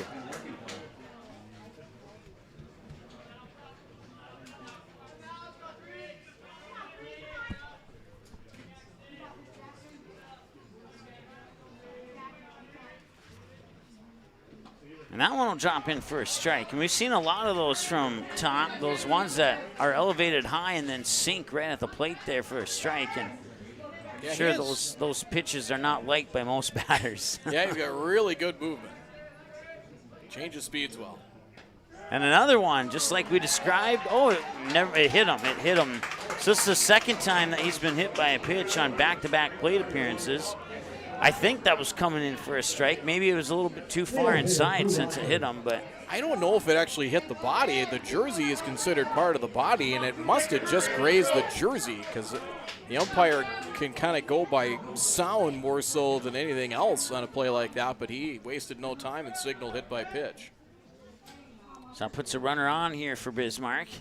And a nice hit out into center field, and it might drop, and it will. Rounding second is Klitfeld. He will move into third. Head first slide, and he's in. Runners on the corners here for Bismarck.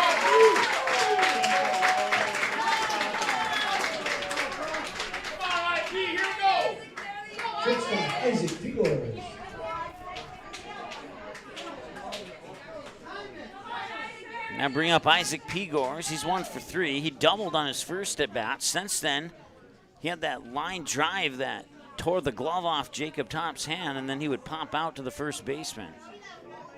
Check that second baseman. This one he sends high to left center field. That one might have a chance, and it is gone. It is a 3-run home run for Isaac Pegors. It's his second home run of the tournament. And the Governors may have just sealed this one up.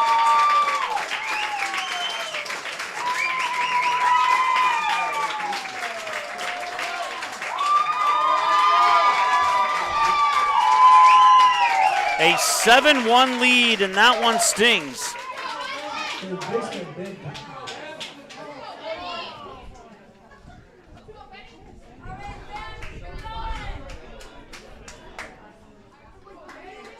Now bring up Ben Patton, batter 3 in the lineup here for the Governors.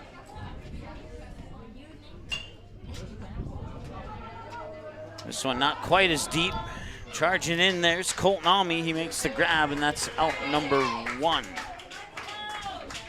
Yeah, it's got to feel like a backbreaker there. He done such a good job of keeping the ball in the middle of the plate, and he got a pitch to drive, and he cleared it well into left center field. So that's at least a good 350 feet or longer, and he cleared it with some despair. And this one hit hard and foul down the first base side. He'll get another crack at it, but down 1, 0-1. Patton doubled to right, struck out swinging, and then he would fly out to right on his 3 trips to the plate so far today.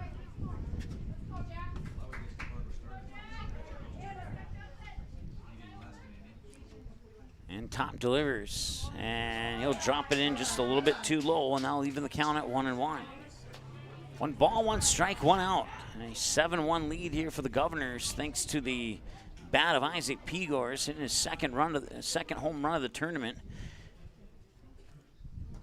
He had a solo shot to right field yesterday, and then that 3-run homer to left center just a few moments ago. 2-1 the count here to Patton. Jack Johnson on deck.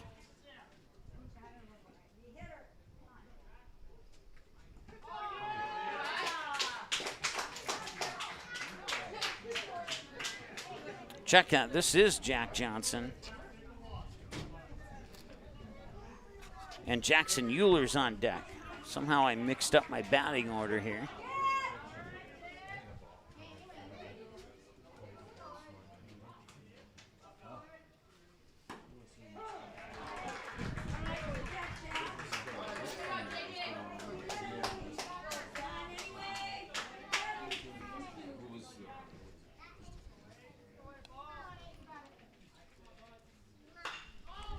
Oh, and a nice line drive catch there by Andy Mock. There was no way we could get the camera over there in time. But he leaned to his right and snagged it out of midair. And that is out number 2. So Jack Johnson line drives out to first, and that brings up Jackson Euler 3 for 3 with 3 singles, 1 to center, 1 to right, 1 to left. And he'll pop this one up, and it will go out of play.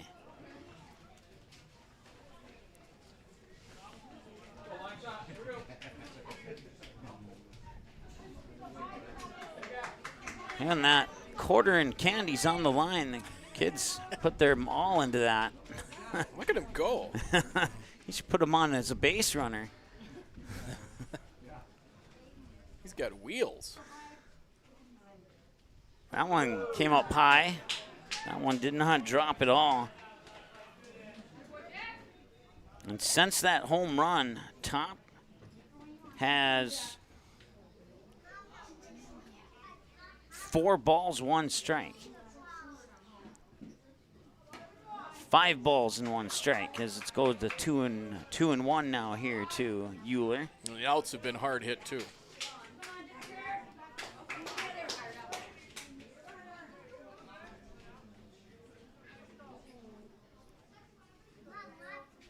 Swing and a miss. He went underneath the pitch there. That levels the count at 2-2. Stars get their lone run so far here in the bottom of the 4th, and since then the Governors have responded with 4, looking to potentially add more here. Nobody on base, but they've certainly proven that they have the bats to do some damage here. So that one's fouled away, and it'll remain 2 balls, 2 strikes.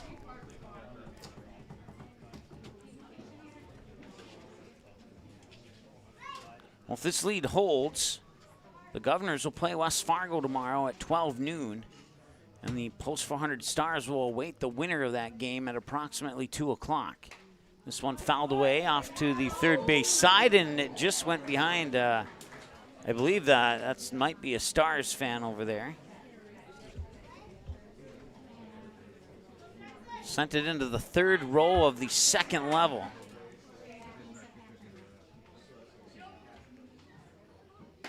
And outside, full count here.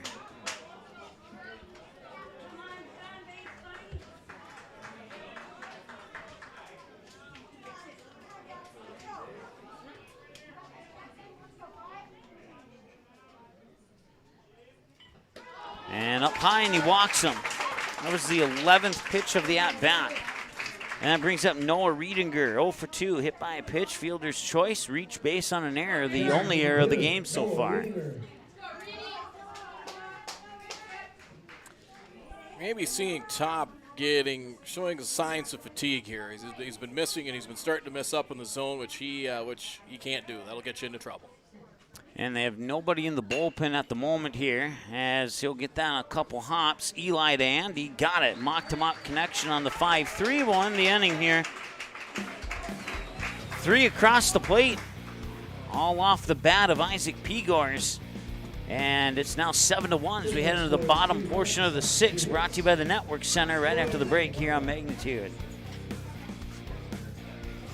Looking for a new home? Make home happen this summer by getting pre-qualified for free with Sean Carlson at Town & Country Credit Union. He'll help you find the best mortgage options for you and keep the process running smoothly from beginning to end. With a 98% satisfaction rate, awesome rewards, low fees, and great rates, it's clear why members love Town & Country Credit Union. Stop in or visit townandcountry.org to find out how you can become a Town & Country member today. Insured by NCUA, Equal Housing Lender. While the scoreboard reveals the winner of an athletic contest, the real winners are the players, coaches, and fans who show good sportsmanship. Those who treat the game as a competition, show concern for an injured player, and accept all decisions from game officials. Please remember to be a good sport when attending a high school game. This message courtesy of Magnitude Sports. All right, welcome back. 7-1 here in favor of the Bismarck Governors, and the Governors are 6 outs away from playing at 12 noon tomorrow against the West Fargo Patriots. And a chance at the state championship game. Of course, win or lose, the Stars are in that championship game, and they will be the opponent of that Bismarck-West Fargo matchup. And there's a line driver out into right field off the bat of Caden Graff. Starts it off with a leadoff single, runner on with nobody out, and that brings up Andy Mott. So I think after the home run there, now you've got a 7-1 lead. I was going to say if that gives Kite maybe a little more lead. She's at 89 pitches now, but now he comes out for a visit, so we'll see if there might be a pitching change coming. But with the 7-1 lead, I thought maybe they'd let him run to his pitch count, but that answers that question. His night's over. Yeah. Well, nice round of applause there for Ryan Kite. I had him at 90 pitches, 59 strikes, 31 balls unofficially. And I've been known to have been off by 1 before, so certainly could be 89. But the new pitcher here will be, let's see if we can take a look. As he approaches the mound, he gets the ball. And it appears that it will be, let's take a look at the roster here, Luke Pengilly. It'll be I believe it's his first appearance on the mound in this tournament. Yep, that is correct. It is his first outing. So he'll take some warm-up tosses here. We'll take a glance around the field to see if there's any other defensive changes, and we'll tell you what we know when we come back after the break here on the Magnitude Sports Media Network.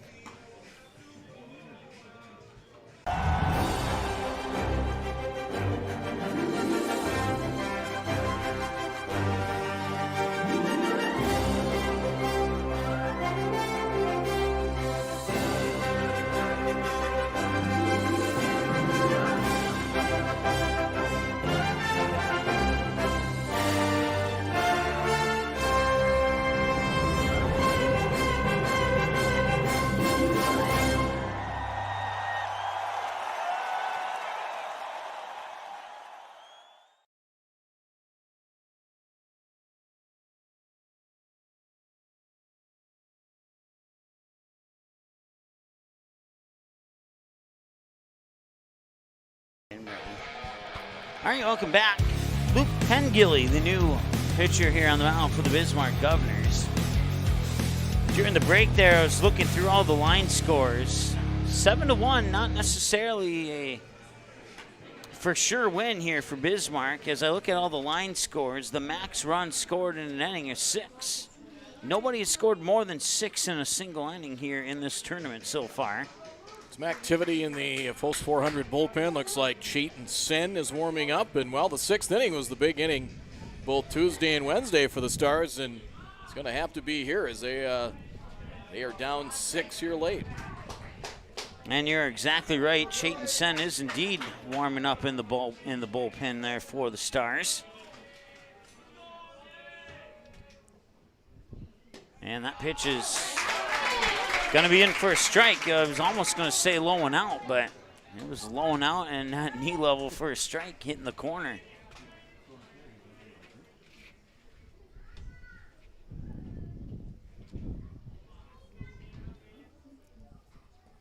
And that one will skip away. That will allow Caden Graff to get to second.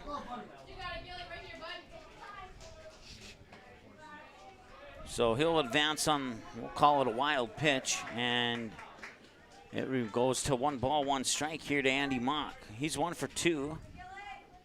Fly out to right, double to left off the fence, and the pitch. And he will line it foul down the third base line. Had he waited a split second on that swing, it would have been a single, if not a double. Instead, it's 1 ball, 2 strikes. So he went just slightly early on that one, pushed it foul as a result. The wind in the deal, and he'll reach for it, drop third strike, and he'll likely be thrown out, and he will. Not the best pitch to swing at. Number 3, take Gustafson.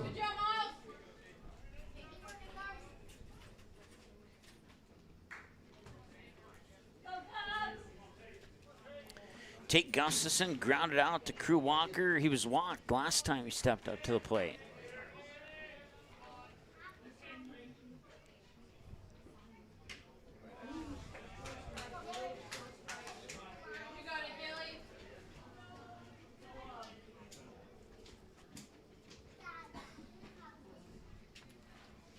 If you're a West Fargo fan, Brad, would you rather play 2 against the Stars or 1 against Bismarck, 1 against the Stars?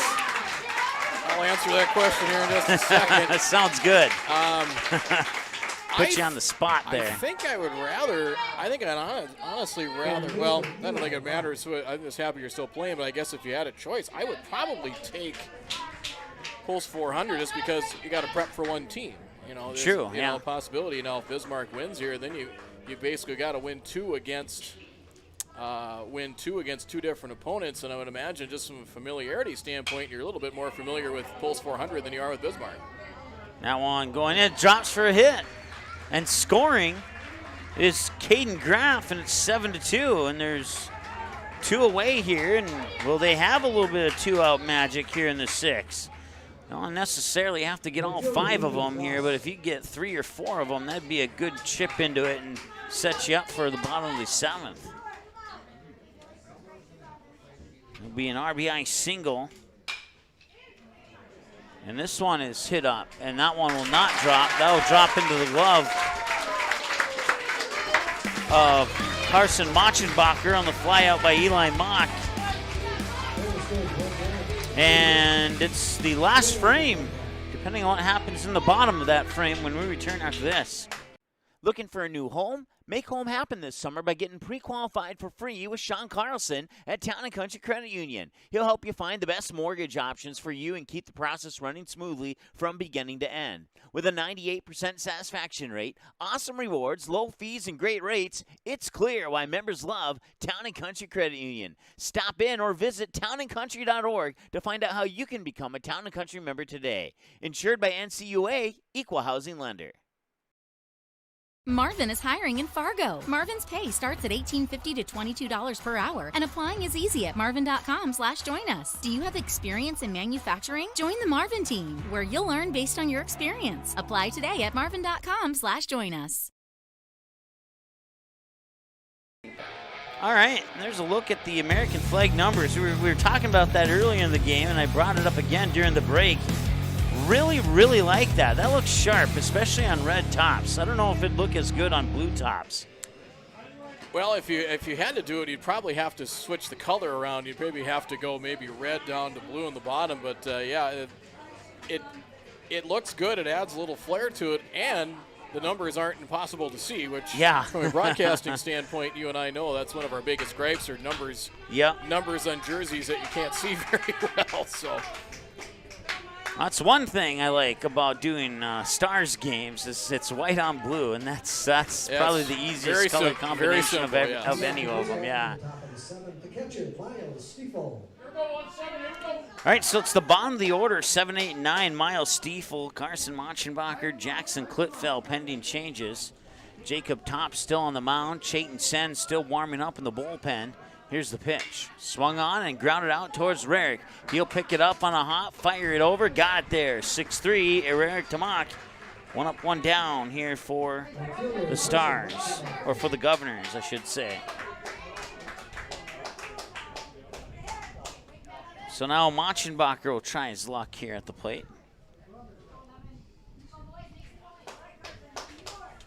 As I've been standing here for 6.5 innings and my shoes are untied and I have not been walking around.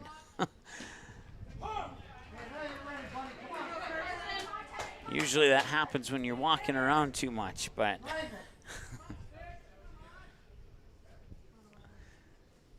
no balls and 1 strike here to Machenbacher. And this one grounded out towards Rarick again. He'll charge in, couple hops, picks it up, fires it over, got it there. Back-to-back 6-3 groundouts. Usually on the turf you can kind of let the ball come to you, but he had to charge that, which in turn he had to play an in-between hop, and the fact he did that kind of forced him to have to hurry the throw a little bit, which he did, non-target, just barely got it. Nice play by Easton Rarick. Probably one of his better plays of the season. I remember one down in the Nebraska tournament in Omaha where he picked it up and he did a full 360-degree spin and turned it into a double play. And that was certainly an all-star play for a Star to make. And we'll put that one into the same category there. Even though it doesn't quite have the flair to it as that one in Nebraska did, it's still worth noting. That one will drop. Colton Almy couldn't quite make the step in that he needed to get underneath that one. And now a runner on with 2 away here and brings up Crew Walker. Leadoff hitter, Crew Walker.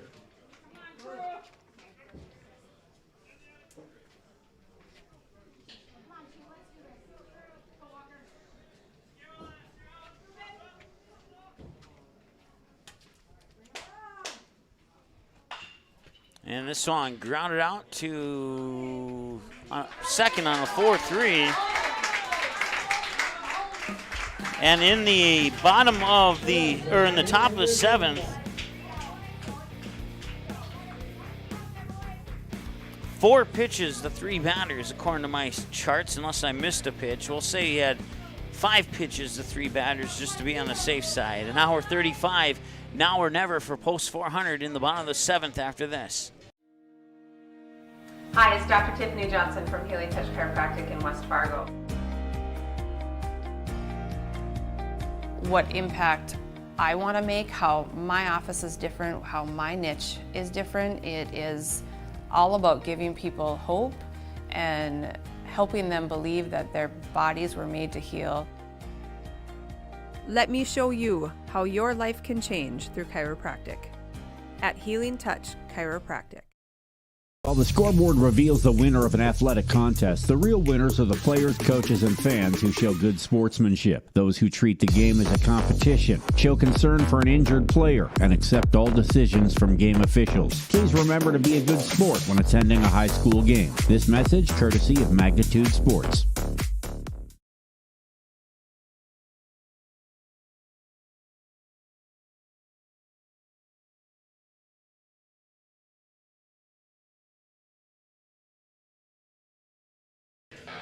All right, welcome back.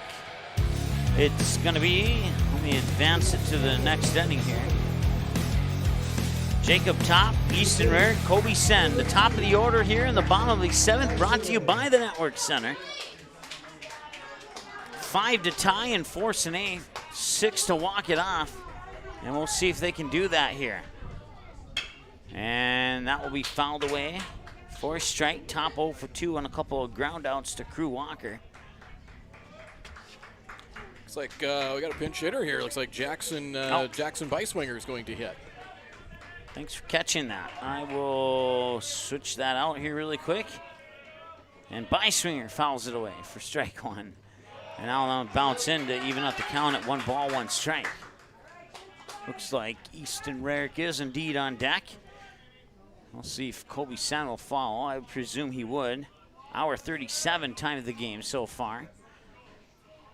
Post 400 had a walk-off win in 8 innings against Fargo Post 2 just about maybe 2 weeks ago approximately. And that was a game that they were down by, I believe it was 7. Maybe it was 5. It was 5, 6, or 7. And right now they're down 5. So they've been known to have late rallies. But it's honestly not looking too likely at this point.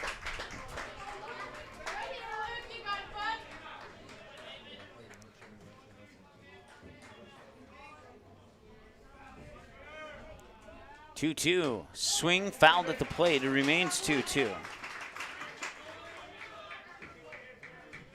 13 pitches now for Pengilly. 9 strikes, 4 balls according to my numbers.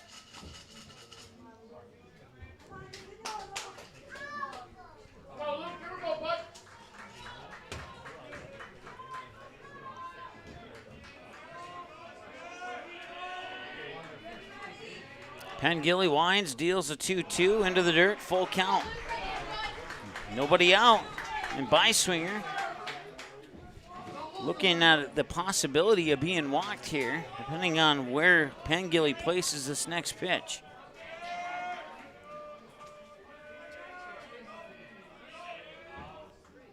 And he'll place it onto the bat of Jackson Beiswinger, who delivers it out into left center towards that 338 sign. And he's on with a single.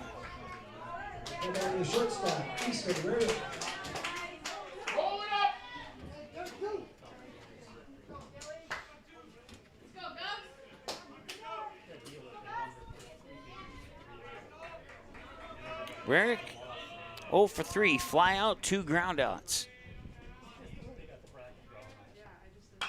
And this one popped up high, and that could be another fly out, and that's where his last fly out went. And it's into the glove of Jackson Clipville for the first out. He's 0 for 4, brings up Kobe Sen. Second baseman Kobe Sen. It also moves Colton Almy into the on-deck circle.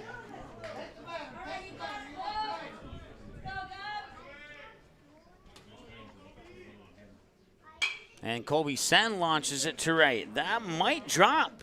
No, it will drop foul by about a foot to the right of the line. It did not miss by much as Sen just able to just put a bat on that ball. Really wasn't, that was all he was going to be able to do with that pitch, and it nearly turned into a base hit, maybe extra bases. He does have 2 singles to deep center in this game. He almost got one to right this time. 0-1 as a result. See what he gets for a pitch here on this one from Pengilly. Swing and a miss. It sank at the end, and Sen wasn't able to connect.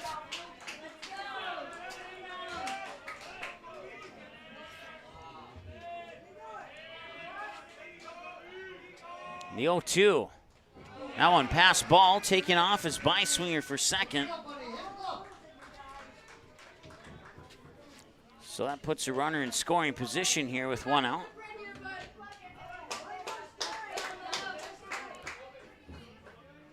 Kobe Sen, Colton Almy, Caden Graff, they've all hit home runs this year. And they could really use put together something with that group of batters here this time. Nice side by Sen as that one flips out for a ball. And it's 2-2 the count. As it looks like Stiefel, the catcher, may have maybe, I don't know if the ball bounced in to an unprotected area of his body there, but the coach will come out and check up on him. Hopefully it's nothing too serious.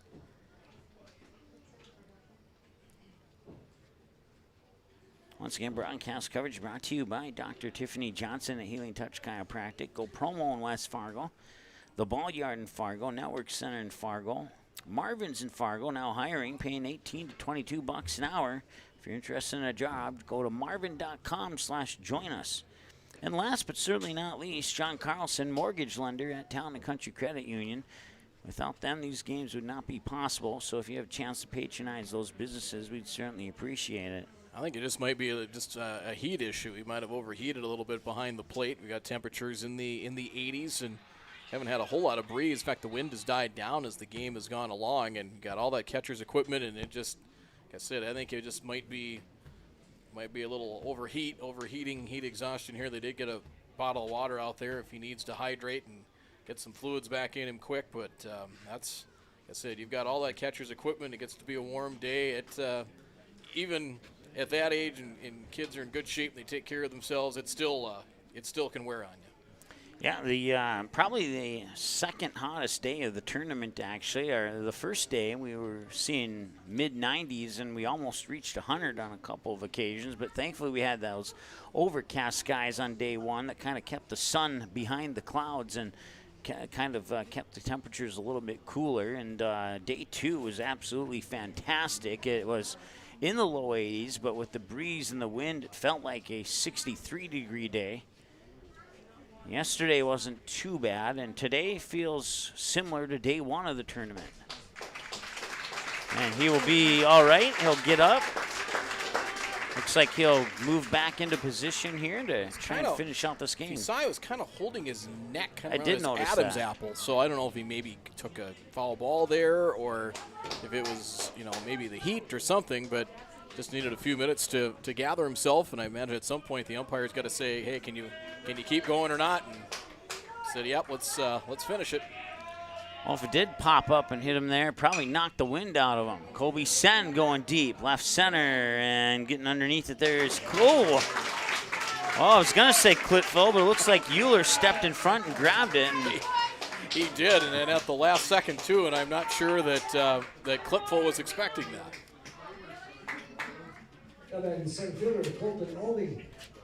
So it's a fly out to center field, caught by the left fielder. Scored that as a F7, right? That's correct. That's the most out of position F7 ever, I think.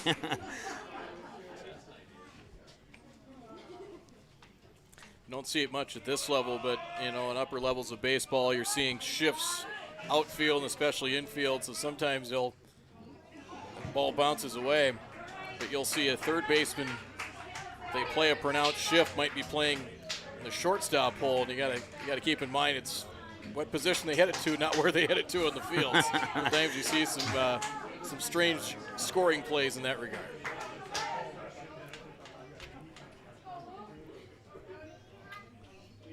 One ball, one strike here after the wild pitch. Advances by Swinger to third, and that one's fouled straight back. And it'll be 1 ball, 2 strikes. And with 2 away, the Stars are down to their final strike here. Unless Almy can get a hit and bring Caden Graff, and you got Andy Mock right behind him. And once again, that portion of the lineup all has the power to put pop into their bats. This one fouled away into the parking lot. And that one bounced in front of an individual who was about 7 feet away, and he's going to be the first one to get the candy and the quarter. he better hurry.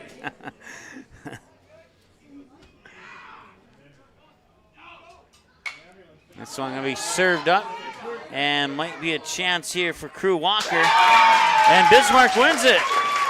It was not the Stars' day today, but, I mean, even with the loss, they've had a successful run here in this tournament. Your final score, Bismarck, 7 runs on 10 hits. They committed no errors. They left 9 on base. And the Stars, 2 runs on 7 hits. They commit 1 error, and they left 7 on base. Time of the game, 1 hour and 47 minutes. We'll take a timeout and wrap this one up and get you set for tomorrow when we return after this.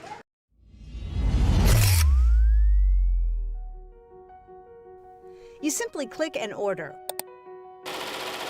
We decorate and deliver. Go Promo is the area's premier provider for easy-to-use online team stores with screen-printed, embroidered, and promotional products. From your computer screen to the bleachers, and from the boardroom to the field, just go Promo. Visit justgopromo.com.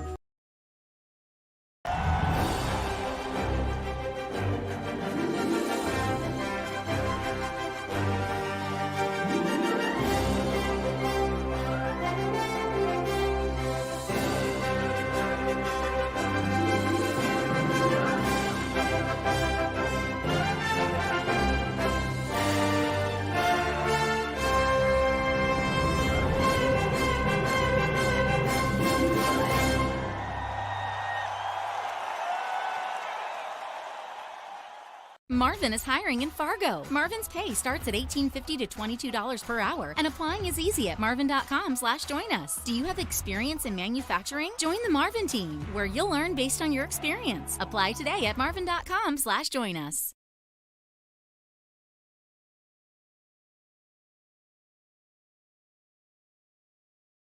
While the scoreboard reveals the winner of an athletic contest, the real winners are the players, coaches, and fans who show good sportsmanship. Those who treat the game as a competition, show concern for an injured player, and accept all decisions from game officials. Please remember to be a good sport when attending a high school game. This message courtesy of Magnitude Sports. Good sportsmanship. It will carry you further in life than sports. Growing up in North Dakota, I learned to respect my opponents, the coaches, and the officials. The values of fairness and teamwork carried me to the highest level in my sport and allowed me to live my dream of playing football in the NFL.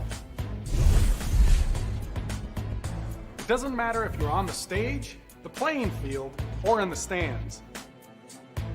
We are all better when we show respect for others and practice good sportsmanship. Carry yourself with dignity.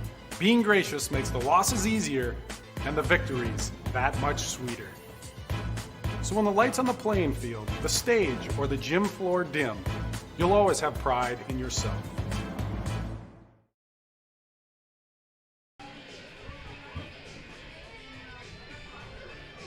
All right, welcome back here. Your final score once again. The Bismarck Governors pick up the win and hand the Post 400 Stars their first loss of the tournament. 7-2, your final score. And as we take a look at the numbers here, let me pull them up really quick. A couple taps here. Pitching-wise here for the Bismarck Governors, they would start with Ryan Kite. He would pitch 5 innings, face 23 batters, throw 91 pitches, according to my numbers unofficially. Struck out 3, 1 looking, 2 swinging, allowed 5 hits, walked 3 batters, and was responsible for no runs, I believe. Let me just double check my numbers here. I gave it 1. 1-1. Yeah, okay. 1 in the 4th inning.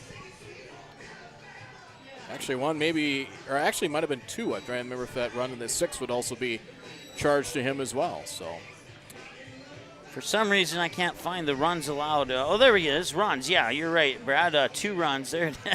And then Luke Pengilly would come in the, I believe it was a 6th inning that he came in. Pitched to 1 batter, Kipe did in the 6th inning, yes. And then, so he would face a total of 8 batters, that 1 plus 7, 25 pitches, all but 8 of them strikes, and he would strike out 1. He went down swinging. He allowed 2 of the 7 hits in this ball game, and it was credited to 2 wild pitches, and neither batter would hit anybody. And that wraps up your batting numbers here for the Bismarck Governors. For the Post 400 Stars pitching, they would start with Caden Graff, and he would not stay in very long. He would only face 6 batters, 12 pitches, 8 strikes, 4 balls. He would allow 3 runs. He would allow 4 hits. He would hit 2 batters, and that was all in the first inning. And then Jacob Top would come in and do a much better job. But that deficit was a little bit too much to overcome here for the Stars, as Caden Graff would face, or Jacob Top, would face 30 batters, 69 pitches, 53 of them strikes. Let's see here, 1 strikeout, swinging, allowed 6 hits, walked 1 batter, And then he allowed that one home run, which was if I remember correctly, a 3-run home run off the bat of Isaac Pegors. And that's your pitching stats here for the Bismarck Governors. So, like I said, Brad, wasn't the Stars' day today, but they will get one game tomorrow, and it'll be West Fargo and Bismarck at noon tomorrow. So we'll have 2 games we'll have 2 watch links instead of 1, since it's a different team. We originally planned to have both games if needed on one watch, but as we pull up our schedule there, this should be updated here, and it is. So West Fargo will play Bismarck, 1 versus the 4 seed, and then Post 400, the 7 seed, will go to the championship game and wait the winner of West Fargo and Bismarck. And let's say they have to play Bismarck again tomorrow, hypothetically. What do they have to do to avoid a repeat of today? Well, I think you just got to try and get the bats going. You fell behind early, and you've been able to, you got away with it there for a couple of games in those first 2 games where you were able to, come back and generate some offense and get some rallies going. And weren't able to do that today. Kind of got behind the 8 ball a little bit. And really, Kite did a nice job. We talked about he threw strikes. He kept the ball down. Airless baseball behind him. We got a lot of ground ball outs, it seemed like, and I think maybe 1, maybe 2 innings where the Stars had multiple base runners on, or got were able to kind of say keep the line moving, get the line moving, and I think Top did a nice job. I mean, he got out of that mess in the first, and really just the one bad inning, gave up the home run, but other than that, I think he really did, he really did the job. He kept the game in reach, but credit Bismarck, they played. If it's not an A game, it was an A- game. They played they got some runs early, got a big hit from Pegors there late to kind of salt the game away. And, I think for the Stars, it's disappointing you lose, and you've been able to accomplish quite a bit so far, and you would like to keep the rally going. But you know what? You shake this off, and what? Let Bismarck and West Fargo slug it out here and see who's gonna await things. You've got things in your. You got a lot of things in your back pocket, but the one thing you would like to do is finish this and take home a state title. I don't think anybody expected the Stars to be in the championship game tomorrow. No. If you asked 100 people, maybe 10 or 9 of them would say that they'd be in the championship game. They have really proven the critics wrong here. They've silenced some. They've silenced some people, and and I'm sure they've earned some respect from some of these teams too. Yeah, and I think a lot of people in the Post 400 camp have looked over the years and say, we've closed the gap, we've improved quite a bit in this class, and I think they have earned a lot of respect to some people, and they've closed the gap some more. And last year we saw them, I believe, in 1 game in the postseason, and they got bounced out. But to make a run like this,